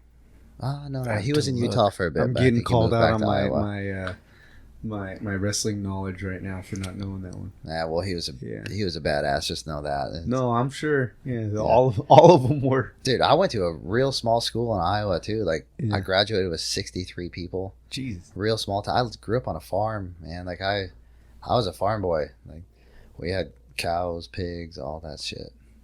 Like, I luckily didn't have to take care of the pigs, or sometimes I had to help put the cows in, but we had a big family. But I grew up on a farm. How many brothers and sisters you got? Older sister and a younger brother. Mm-hmm. But my dad's got 4 brothers, so all the uncles, we all lived within a mile of each other, and we had farmland everywhere. So there's all cornfields, bean fields everywhere, and I had all kinds of places to ride my dirt bike. That's cool. Track in my pasture. It was sweet. Was it set up like Dungy where he had that track in that cornfield? That was sweat, wasn't it? You just dropped down in the corn and fucking get back out. Yeah, that was so cool. Yeah, that was rad. Jeez, man. Yeah. Well, I think one of the last things I wanted to ask you. So, when you look back over your time, go back to like 2005, or maybe even when you were a little bit younger. Like, if you look back from being a fan all the way through your career, like, if you have a favorite rider? Favorite rider. Yeah. Like a fan, almost a fan spot. You know, but then sometimes you get there and you learn like, oh, they are as rad as I thought. Like to me, Dungey's the real deal. You know who's the coolest rider that I got to become friends with? Who's that? Trey Kennard. Yeah, he's pretty cool. God, he's the coolest guy. He's such a good dude. I didn't think he'd be. I'm like, all right, this guy ran down James Stewart multiple times. This Trey is a badass. We go to Factory Honda. I get to meet him. Dude, on Sunday build days, like the Salt Lake COVID rounds, Trey didn't have to come to the track on the day after the race while we tore bikes down. Dude, he'd come hang out. Hey, what can I do? What can I clean? Like, can I clean something? Can I? Like, yeah, scrub these wheels. Dude, I got photos in my phone. It was pouring rain, and he's holding umbrellas over us while we're sitting there scrubbing parts. Like, he's just everything he can do to help. He's badass. And Zacho's like that. Oh, Zacho's awesome a good dude too. Like that too. I think a better question that I'm not going to answer is like, dude, who were you most let down by? Because there's like few of those. There's a couple, but it's not as many. I feel like all the riders that I got to meet and become friends with, just as cool as I thought they'd be. Yeah, but I think a lot of that too is like, a lot of us are in that position where we get to literally live the dream. Yeah, like we really do. And as long as you recognize that, you're not going to be a dick. You're not going to take stuff for granted. You're going to realize you have a good life and just, promote positivity. Just be a good person. There's so many good people like that. Dude, I sat next to Jeff Emig on a flight, and he knew my name before I even introduced myself. Like, that was pretty cool. Never knew that. Like, I grew up watching him. He broke McGrath's win streak. That was really cool. And this is someone that knows who I am. Yeah. Damon Bradshaw. O'Mara. Oh, dude. O'Mara. Legends. O'Mara. Yeah. Yeah, that's another great human being right there. Yeah. I met him before I got locked in to doing the pro stuff. I filled in one race over at it was Detroit 2017, and then I was getting locked in for the outdoor season, and we did a bicycle ride. And I went with O'Mara. My buddy Will Lakovich, he went with me to this, is it the Rockin', what's that shop down in SoCal that everybody rides out of, that specialized shop? Rock and Roll Cyclery, maybe? I know everyone rides Roy's. Maybe Roy's? I like A-Ray. He's always got like Roy's Cyclery. Yeah, maybe it's that. I'm sorry to that shop if I'm not remembering it right. It's rad. They were super hospitable. But we went on this ride, and O'Mara rode a hardtail on a road ride, and it was like a 679. It was, honestly, I think it was like the first Nicky Haiden ride. Oh yeah, I did one of those here in Charlotte. Yeah, because they have an East Coast and a West Coast one. Yep, it was the first Nicky Haiden ride, so it's a 69-mile ride, and O'Mara did it on a hardtail. Hauling. It's like 7,000 feet of climbing. Hell yeah. Yeah, it was gnarly. And I remember I had met him and talked to him a little bit on the ride. And my buddy Will was like super pumped. Like, oh, dude, that's Johnny O'Mara right there. And then, but yeah, Johnny talks to my buddy for a little while. And we're just chopping it up on the bicycle ride. And then Johnny always remembered my name after that. Oh, that means so much when people do that. Yeah, so then he's like, hey, I'll see you at the Wick. Is what he tells me, right? Nice. And he's just like he even like kind of schooled me on moto, and just like to being hospitable to like, hey, welcome to the pro side, you know. And then he goes and he says that to me. I'll see you at the Wick. That was the last thing he told me on that ride. And I remember we went to Southwick and he came by the tent. And he's like, hey, Anthony, how you doing? And it was so cool. Like he was just such a rad dude. And I remember one time there was a guy, we were sitting on a layover, and the guy goes and had mentioned like, oh, I changed tires and I did this and that and blah, blah, blah. But then he can kind of being rude to me. And I remember O'Mara kind of kept checking him on the arm. He's like, hey, he's like, this kid's actually, he's pretty gnarly. And I remember thinking that, like, even as dorky as it is, I was like, O'Mara said I'm gnarly. Like, the gnarliest guy in the paddock, like, said that. Like, that was so cool. It was a little pat on the back. Like, I had a little dork moment to myself on that, but it was pretty cool. But that's the thing, though. Like, you have a lot of really cool dudes that we get to be around, and that's the part where it is living the dream, you know. But then also on the flip side, you know, going into it and the things that you do today, you know, and you got these young guys coming in too, they're living the dream too, and you're in a position to understand that about them and to also be a part of what their dream was coming into it, you know what I mean, and pay it forward to them, and I wouldn't say necessarily pave the way. Everybody paved their own way, you know, but to provide a little bit of insight, like Lee McCollum. Remember Leroy? Legend. Yeah, that's another dude. That guy's giving me so many pointers where I end up, you know, dying a heat stroke at Millville or something, and he pulls me aside and gives me a little heads up on, hey, make sure you do this and that. That's how you get through these weekends this way and that way, you know. And you just get guys like that are they've been there so many times, you know, and they kind of look after you. Yeah. You know, but you got to be there grinding. You got to be asses and elbows and working and otherwise, if you're a little weak, you know, you could die off, man. It's trim the fat and move on. What's pretty impressive is our team is so big, and we have so many. Like when the team moved from California to Florida, yeah, they hired a lot of new staff. Like a lot of like their technical side, they all stayed. We brought on a lot of new people, me being one of them.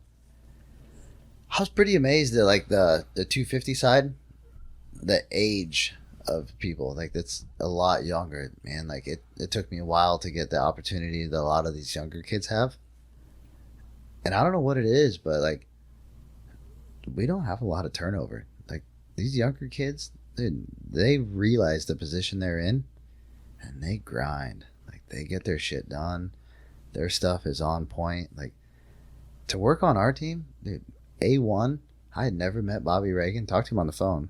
I had never met him before. And he pulled all of us mechanics upstairs and said, you are a part of the winningest team in the paddock right now. We do not accept failures. Like, our riders are expected to win. I'm not okay with a 5th place. I'm not okay with a DNF. If it's back on you, you're done. Like, he holds us to a high regard. And dude, no one fails. Everyone knows, like, you have the opportunity of a lifetime. I don't care. Some of these kids are 18 to 25. Like that's a pretty average age. Like there's a few of us, you know, in our 30s, but these young kids, they kill it nowadays. Like they're good, they're efficient. Like I wish I was that good when I was younger. Like there is a really good, everyone sees a talent pool of these, you know, amateur racers and everyone coming up. There's some really good mechanics coming up too. Like there's a bunch of gooses coming through. It's pretty exciting to see these guys. Like one kid I work with in particular, dude, he smokes me on build days on Sundays. Like I think a lot of people know every Sunday we rebuild our bike down to the frame, back to brand new. And these kids are fast, efficient, they're meticulous. It is really cool to see. Like there's a bright crowd of up and coming mechanics. It's awesome to see. I think hopefully Star keeps them on lock for a while because I don't want to see them go somewhere else. They're good. Even the guys on the other teams, man, like a lot of them are younger, but damn, dude, it's really, really cool seeing how good these kids are. I love it. If you had advice for somebody looking to get into it, it's like, say if there's somebody listening right now, like I could do that. I want to do that. Like I want to be where Duff's at. How do I get there? Yeah. Dude, I didn't go to school for it. And what I do, like I get a lot of DMs from people saying like, I want to be where at. How can I do it? But dude, I'm sorry guys. I can't respond to all that. Like I try not to be on my phone too much. My advice, and I've never been to this school, and I've only met Scotty a few times. Yeah, but there's Scotty Atkins. Dude, Scotty Atkins school. Yeah, he does it right. He does it good. God, he does it so. SXMX Tech. I think so. What he does, the big thing I know of him, I think it's St. Louis. He brings everybody around. Yeah, I've met a lot of kids. Brought him to a few rounds. Yeah, yeah. But I've worked with a lot of guys that have been to Scotty Atkins school. Yeah, dude, I think it's like $15,000, and it's a couple month course. And dude, you can go in there like, yeah, I've ridden my buddy's dirt bike up and down the driveway. I don't know anything about him. Dude, by the end of it, you're rebuilding transmissions. I'm pretty sure you take apart that bike as far as it can physically come apart, and you put it back together and start that thing and ride it around, and that's how you pass. But he doesn't teach you like MMI, plug into it, here's a diagnostics, here's how you check a CBR 600 wiring harness. Nah, dude, like, you want to be a race mechanic? I'm going to teach you how to be a race mechanic, and I'm going to place you on a race team. He comes by and offers his best students to all these teams. Hey, if you're looking, I got a good guy. And I've worked with a lot of guys. I've seen a lot of guys come from that. Dude, yeah, I've worked with so many. Yeah, they are on point. The one thing I would say most of those kids have in common is that going back to don't be a dick. Yeah, you know what I mean. Don't be a dick. Yeah, I think there's a.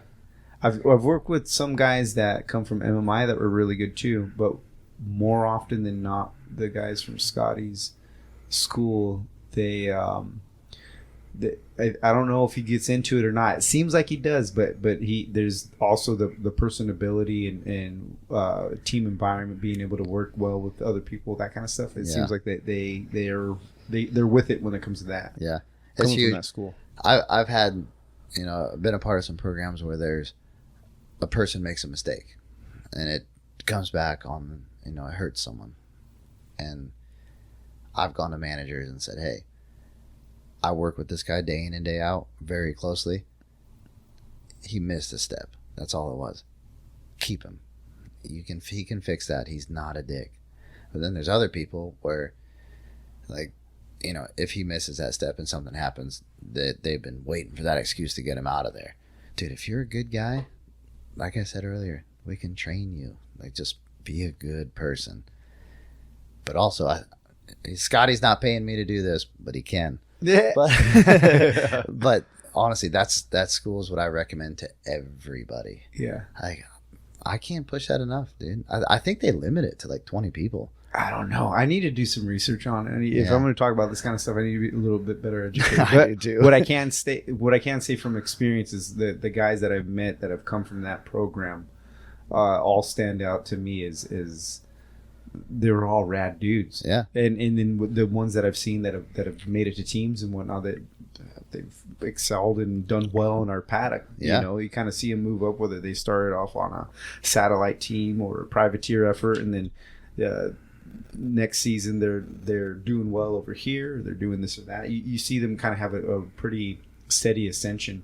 Yeah. And it may be the quality guys that go over there or the quality of the schooling, but for sure it's something that I do see all the time with those guys. Yeah, I think you have to have the right like personality to make it far. Like, I don't mean like it's like you got to like going out and have like not personality. Like you got to be a clean person, like not OCD, but you're not someone that just leaves your shit everywhere. Yeah, like toothpaste all over your mirror. Like, no. You're a clean person. You got your shit in order. You have the personality that matches with being a factory level mechanic. You got to be a professional. Be a professional. And then get on a podcast and drop an F-bomb here and there. That's fine. Yeah, I think that's pretty sound advice. What does it take working with? I mean, when I think back of the riders that you've worked with, they're all pretty rad dudes. So I don't know that you'd be the best to ask for this, but like dealing with different personalities when stuff's not right, and having to work with your rider. Well, it's not always with the rider that things isn't right, like the things aren't right either. I'm like, sometimes you can't find a suspension setting. The rider's getting frustrated. Dude, the suspension guy's also getting frustrated. Like, he's the one doing the real work.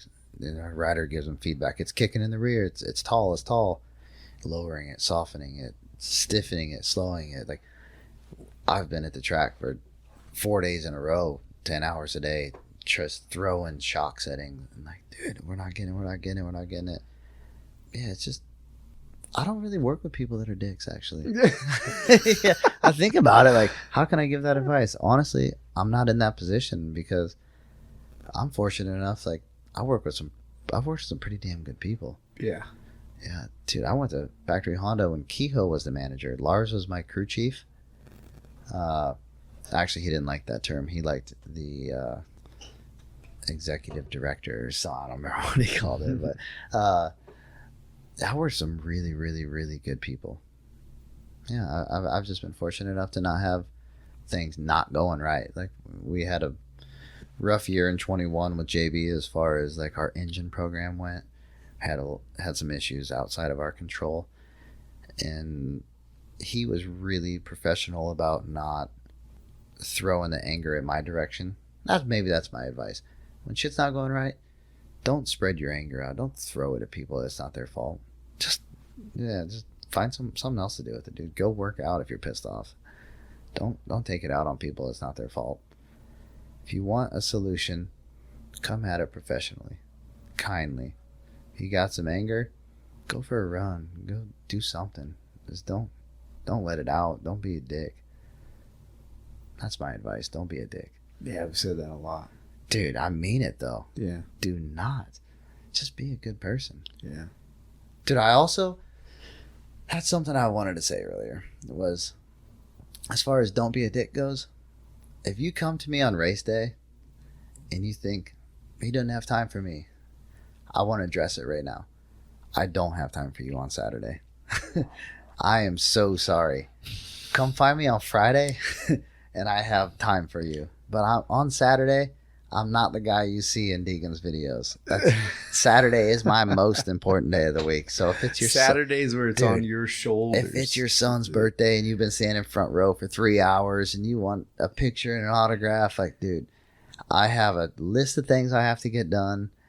And then if I have free time, I'm probably going to keep looking for extra stuff on that motorcycle that might go wrong because I have someone's life in my hands. And his mom would much rather me look over that motorcycle again than go take a picture. My team manager would much rather me look over that motorcycle again than go sign that autograph. Like, yeah.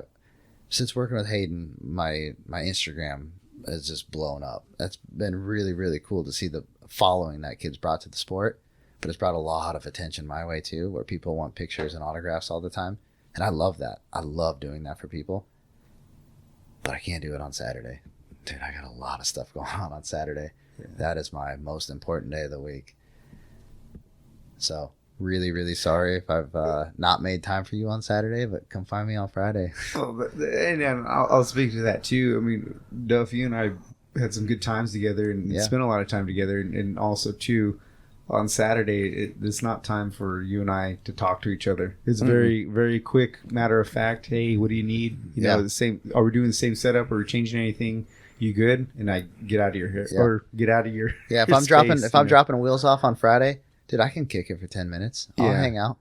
But if it's Saturday, dude, someone else is bringing my wheels over. Dropping them off, and chances are, if I'm bringing them over, it's not to hang out. Yeah. It's a very quick, you're dropping them on your way to grab them somewhere else. Yeah. And it's all business, and that's something that, to be honest, I mean, even then, like Friday, if we put our hands on something, if we did something wrong, there's a lot of time between when it left our hands to the time it's going to touch the track, and it passes through a couple different checks and balances that it's detected, but everything on Saturday is what it is, and it's not time to mess around. That's all business. Everybody's all business that day. It's you think of some of the races, we take a guy like Trey Kernard, who's a freaking awesome human being, but then you see that dude, you've all seen him race, he ain't scared. Yeah. You know what I mean? And that's a totally different guy on the racetrack, but that's all business, and that takes place on Saturdays, you know, and that's something that it's not that anybody's got to adjust it. Just don't take it personal. I see that mental switch in riders mechanics, everyone, like all of them, dude. You have to have. If you don't have that, if you're the same guy hanging out and you go and get on the bike, you ain't gonna do nothing. Nah. You know, AP, as rad as he is, that dude's a savage. All these guys are sickos. Yep. To go do what they do, they ain't normal. Yeah. None of them are normal. You got to be able to flip that switch. You got to turn. You got to go to on mode, dude. Go do track walk. Yeah. Go do track walk and then be like, I'm gonna send it from here to there. To there? No. The next one. Yeah, there. The next one. Yeah, and I'm probably going to do one. a second lap, because if I don't do a second lap, it's going to scare the shit out of me. Yeah. And by the fourth lap, I'm going to be wondering why I've seen 4 other guys jumping and I haven't done it yet either. Yeah. Dude, you got to get in that zone. And that's something like that was the biggest thing coming from watching it on TV and being like, I know I could be a part of that in some way or some form. When I came to the pro side, the respect that I have for riders exponentially went up. Yeah.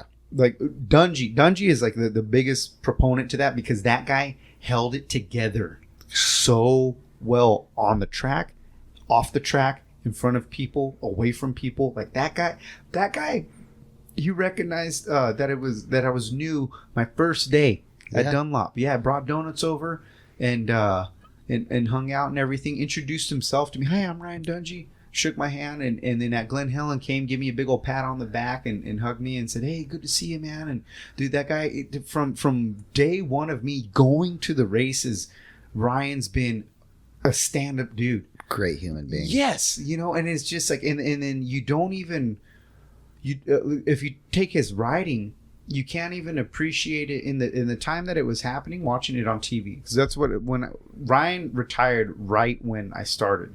And watching his riding on TV, it was very easy as a fan to be like, he's not super exciting, he's just really consistent. That was the easy thing to say.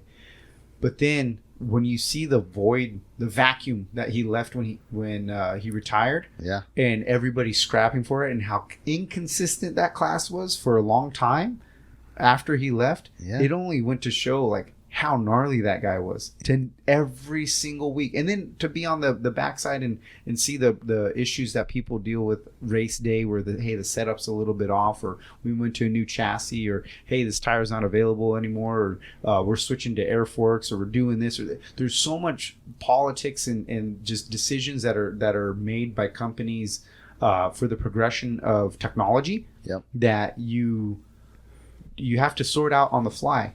And these guys have to produce results while that's happening, and that's out of their hands. But they also realize, dude, it's game day. And that's what I'm saying. And so for you to take a guy specifically like Dungey, who in the midst of all of that is still able to just make it happen and get it together, and then get a microphone put in his face and still be outstanding, great person, and then go and then have a bunch of fans at the truck and still be nice to them, and just have patience for everybody, and patience for the personnel, the technical personnel, and to also recognize the job that every person puts into him making sure he's got the best bike that we can provide at the time, right? Yeah. You know what I mean? All the way down to the guy checking his freaking tire pressure. Yep. Like that's literally, like that guy, he's that, if there's a Captain America, that's him. Yeah. You know what I mean? And without going to the races and seeing that in person, I wouldn't have appreciated that. And then when he leaves, you realize, like, damn, dude, that guy's a legend, you know? And then seeing him come back this last... Dude, he was so on it when he came back. It kills me to say this, because I think if he would have stuck it out another year, I think he would have been there, you know? And I think that he just happened to be there at a time where they needed somebody to be a hard ass, and just bite down on their mouthpiece and make it happen, and that was the guy that they called, and he went and he did the best that he could. And if you watch his riding, it was a little bit out of character specific to him, to where he was sending it, like at Redbud he was sending it, at Southwick he was sending it, and he was running away with that moto at Washougal, you know, and so you have all of that.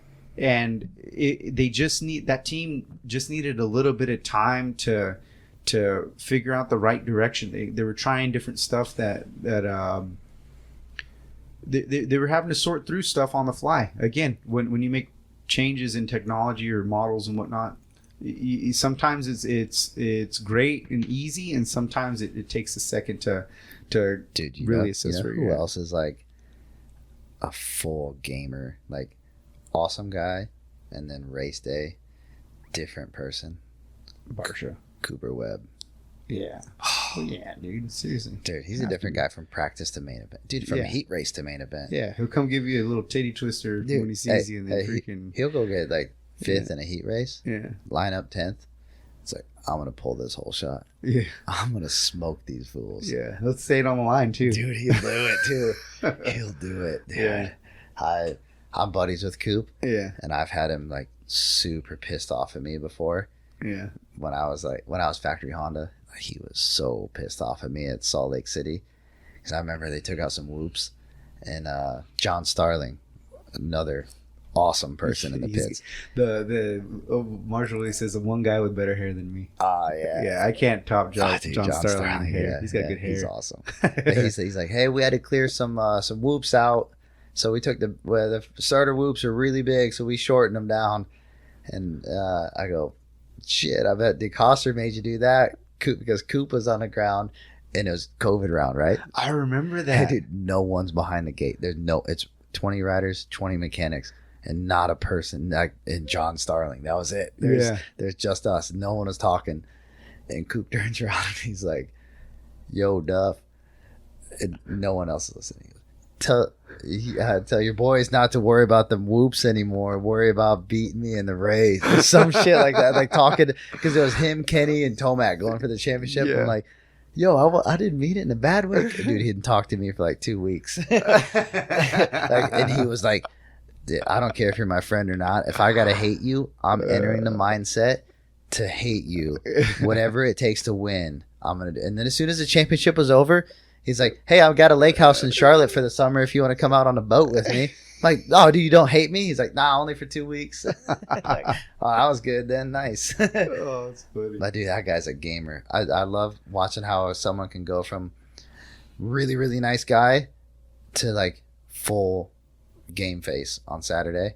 But then some guys are like Levi Kitchen. You wouldn't know if it's Monday or Saturday with him. Yeah. But even, like, Haiden, I can tell when it's race day. He's just in the zone. Like, I can crack a little jokes with him here and there, but it's not joke time. It's race day. But Levi Kitchen, dude, he's awesome. Yeah, always awesome. Yeah. Justin Cooper, pretty mellow all the way through. Mellow, silent all the time, which is like a little. It's scary to be his competition because you're like, is he off or is he on? Like. Yeah. Jay Coop, like, oh, he hasn't thrown down a fast lap. There's 30 seconds on the clock. And he's fastest qualifier. There he goes. All right. He's back. He's still here. He never went anywhere. Yeah. Yeah, I love seeing the different personalities on race day. Yeah. There's some good ones. Yeah. I need to sit down with Barsha and ask him what the hell happens when he puts his helmet on. Oh, dude, ask him what happens when he puts them tight pants on. Yeah, that's probably what it is. You know what it is? He's pissed off. No, it's squeezing like his hammer. Yeah, dude, it's like when they put the bull in the gate and they tie that rope around there and just yank that, cinch that thing down. That's what's going on, dude. Yeah, that's 100%. Man, he can. Yeah, he doesn't sound as pissed off when he rides anymore, but he used to be pissed off all the time. Oh man, that's funny. He's funny how he can joke around and then also you're like, dude, he's so funny, he's so awesome, and he just killed that guy. Holy shit! Wow. Yeah. Yeah. Oh my gosh. You know, we got it pretty cool knowing these riders' personalities and like seeing some drama on TV, seeing it in real life and rewatching it on TV. And every now and then I'll go to like Vital MX. Like, are they thinking the same shit I'm thinking? Because I got a little inside info, but it's still, that was gnarly. Like, yeah. Like the Barsha Bogle at San Diego. I'm trying to think of that one. Barsha took out Bogle and then was laughing at him. Bogle put him on the ground, dude. Punted his ass. Yeah. Yeah. He needed it though. Yeah, sometimes you need it. Sometimes it is what it is, you know. But it's funny because he'd be the first one that like, I mean, I guess who was it? There was a good one. Just putting it on blast right now, but Washougal one year. I forgot what the thing was. It was in the back section, but I don't know if he was lapping Raper or something, but he slammed him. Or something happened. Barsha did? Yeah. To Devin Raper? Yeah. And Raper just went straight the next chicane and killed him. I love it. Bad, so bad. And then don't fuck with the 3 digits. Yeah, try to fight him and all this stuff, and then came into the pits and then tried to fight Longhorn. Oh, yeah, and like went off, and then Longhorn's are you talking to me? Or Raper tried to fight Longhorn? He was running his mouth, and Longhorn spoke up, and then Raper ran his mouth to Longhorn, and then Longhorn's like, "Are you speaking to me? Or are you speaking to him?" And when Longhorn stood up, Raper's like, "I'm talking to him." Yeah, and then but it was one of those things, and then I just remember they asked Barsha, they're like, "What happened?" He was like, "I hit that guy, and he got really mad." Yeah, dude. But it's just like you would think like, oh, he would talk smack or something like that. It was just like, no, I really pissed that guy off on that race. Yeah. You know, it's like he takes it like a champ when it's dealt to him. You know, that's funny. That was a good one. Yeah, there's a couple good ones like that where you just see maybe you don't. That's for this whole podcast for today. That's the one I'll share with you guys. Dude, that was behind the scenes. Daytona Supercross 2020.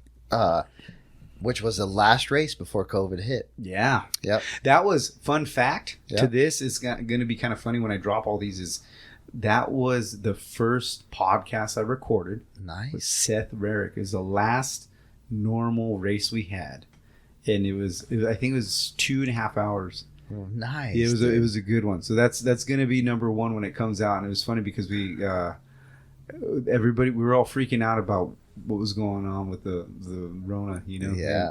So we had a couple Coronas before we recorded, and it was awesome. It was such an awesome one. But back to what you were saying. So last lap of the 450 main, JB was in 10th. Vince Freese was in 11th. I remember this. Yeah, Vince Freese only gets paid top 10s. Yeah. JB was in a bad spot, dude. So Vince, I don't know. Like, I'm gonna believe Vince here and say it was an accident. It wasn't an accident. Dude blasted JB, took them both out, broke JB's hand. JB picks the bike up, finishes the lap, gets 10th. Vince gets 11th. JB's hand's busted. Like, dude, there goes. We just made it. Like, I'm factory Honda, and like I don't get to do the last 7 rounds, dude. This is bullshit. Then I fly to Indianapolis. Get off the airplane, refresh my phone. Boom, race is canceled. Series is canceled indefinitely. JB lets his hand heal. And then we start up. We go to Salt Lake City.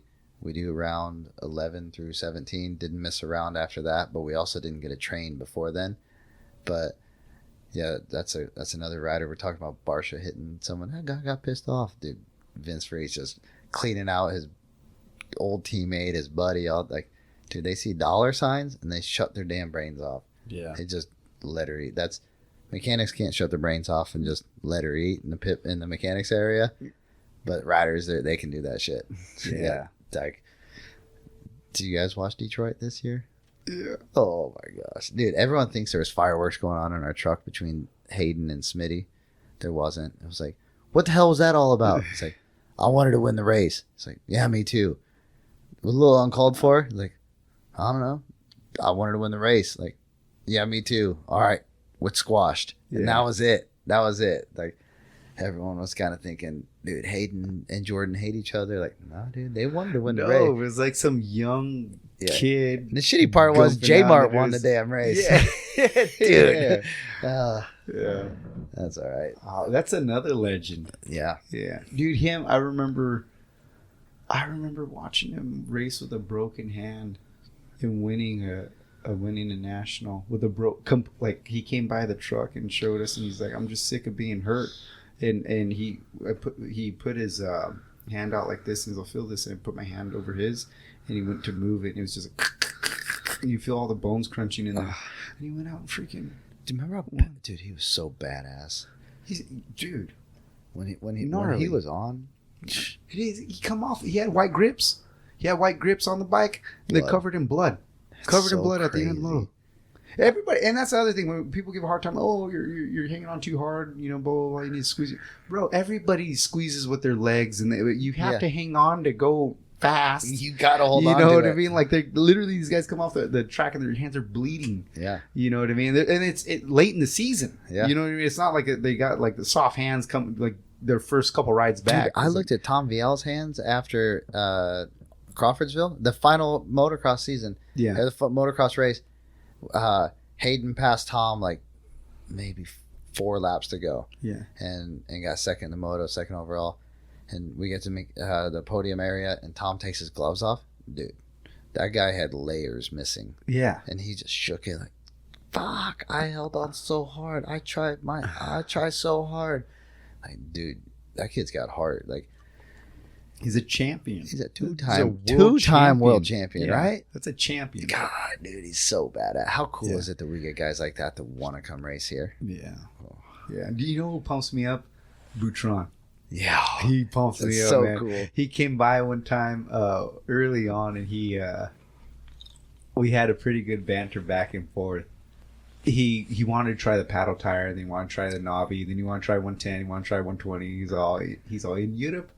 I run 110. I was like, well, in America, we run 120. Yeah. He's like, put the tire on the bike. I'm like, all right, cool. So I go. I was like, I think this is gonna be the good one. He goes, so just put it on. I'm like, all right. So I go. Put the tire on. He goes out, comes back in. I was, what do you think? He's all, that tire? Very good, my friend. Very good. But it was just funny because it's like anybody else, you'd be taken back because it's like, hey, is this guy being a jerk? And he's like, no, he just talks like that, you know? And he's always rad. He comes by the truck, always throws up some deuces and stuff. And he's pretty pumped when he comes to I did the Des Nations last year with Team Lithuania. And I had Arminas Jasikonis. Dude, that guy's like, he's a ripper. Probably 6'10". He's gigantic. He Team Lithuania, like every country does fundraisers and stuff. They pooled a bunch of money together and they rented a Star 250 and Christian Craig's Star 450. So they had 2 riders on Star bikes and then just another rider on just a stock KTM. So I was working for Arminas Jasikonis, and I knew he was factory husky back in the day in MXGP, and he was really, really good. Like he passed and beat Hurling straight up at some sand track. It wasn't Lommel. Maybe it was Lommel. But he was a badass. So I was super stoked to work for him. And when he talks, he talked like this. Like, you were very scared of him, my friend. Like, oh god, dude, this guy's giant. He could squash me with his finger. He talks like some pissed off Russian. Like, oh shit, he's just coolest dude to ever work for. Oh, that's so cool. Oh, I got a good one from Donations. Another one was I had. Oh my gosh. Did you have me blasting the air horn in the USA pits for an hour after the race? Yeah, we got that. I posted a little bit of that. Was it Noggle? Yeah, Max Noggle? Yeah, he's on Yamaha. But no, it wasn't Yamaha. No. Husky, maybe? Yeah, he was Husky. Germany, right? Sounds German. Yeah. No, it was him. So I have a guy come by, and he just needed tires changed. It wasn't our setup. You know, he just needed it changed, and we were providing the service, trackside service, and so he comes by. I'm like, yeah, we could take care of it for you. You know, and Motocross of Nations, that whole vibe in the pit, it's so much camaraderie. Like everybody's just stoked to be. Well, and it's cool too because like the one in America, you know a lot of the people because for the people that don't know, a lot of the American teams provide their rigs and their transporters, and they bring their crew in here. And a lot of other countries are literally renting their rigs, renting their bikes, and just coming over like, yeah, us 3 riders are coming over with our friends. They can wash the motorcycle. They're not a mechanic. And they bring their girlfriends. So it's just like an American national. And then 50% of the people there are guys that don't speak English you've never seen before. But they're stoked to be there. Oh, yeah. And a lot of them are like, well, that dude's wearing some really official looking pit shirt. Like, I bet he's someone in the GPs. But go on, Max Noggle. So check this out. So this guy comes over, and he's like, "Hey, I got these wheels. I just need the tires changed." And I was like, "Well, we'll take care of it for you." And then it wasn't our stuff. He's like, "Can I bring you anything?" I was like, don't worry about it. He's like, "Would you like some beer?"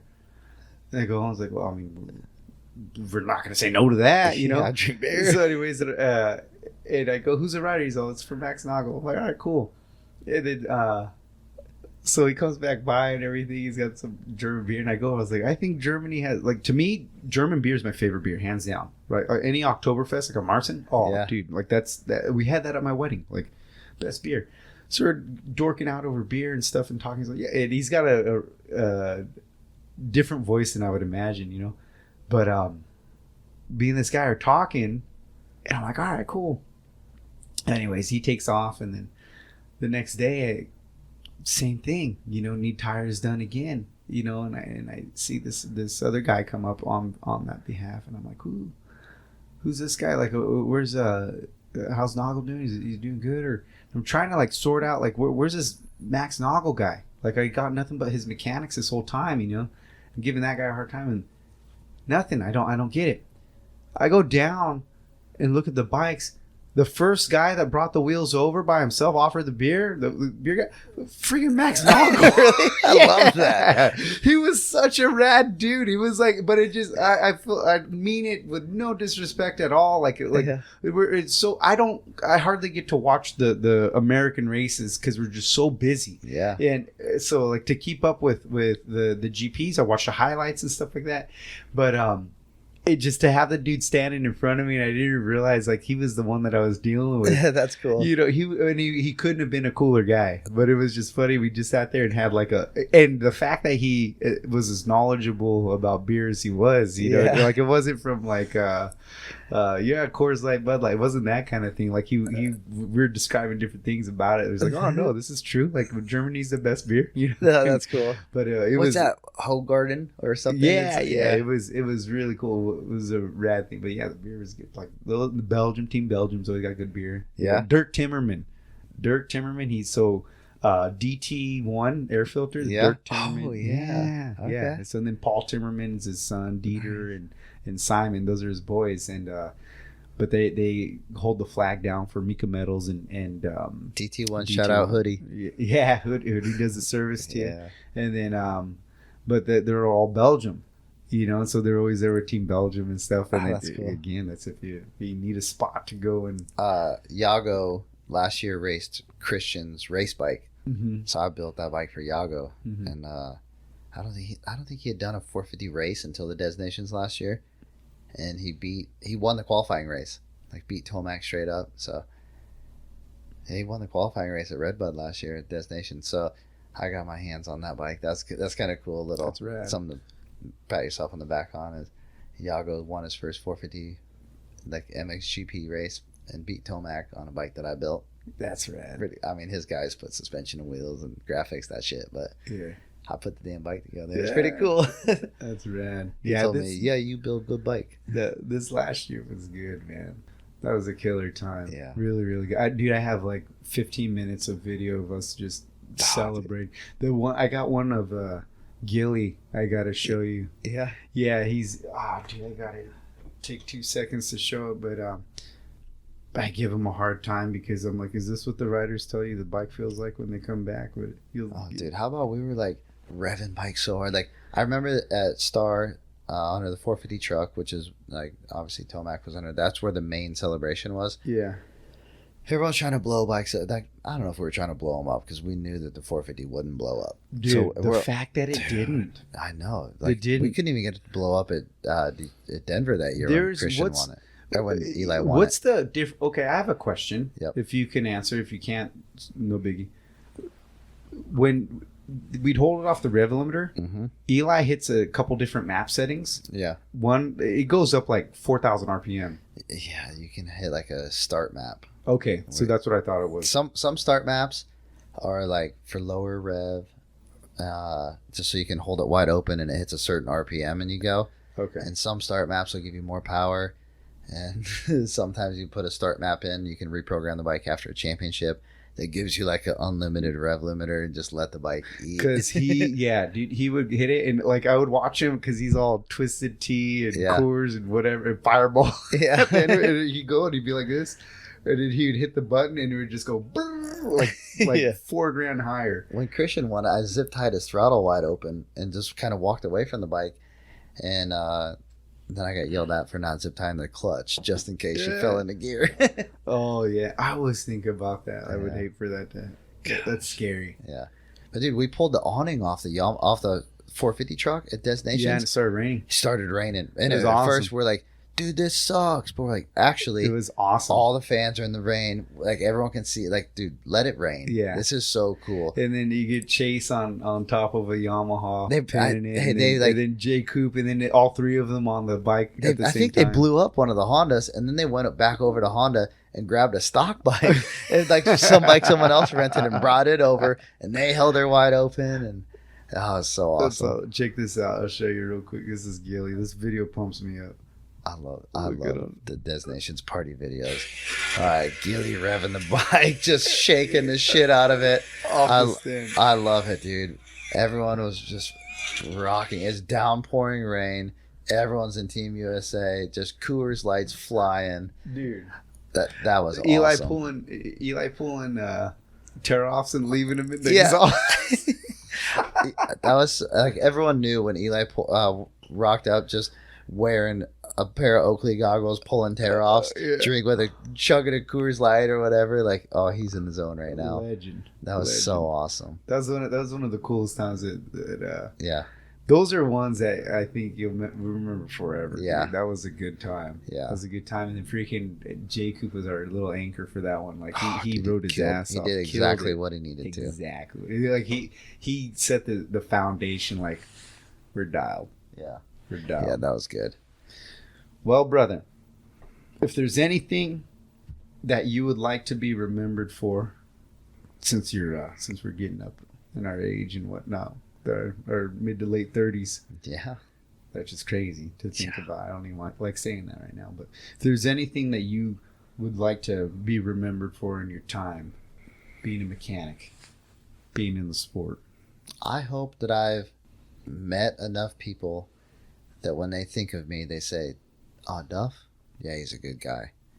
And I hope a lot of those people have a good story to say about me. It's just, yeah, one time with Duff, we did this. Whether we did something that I'm not going to say on the podcast, or whether I helped you out with something. Like, I try to make time for everyone. Sometimes I'm too busy too, but I just hope everyone likes me and thinks that I'm not a dick.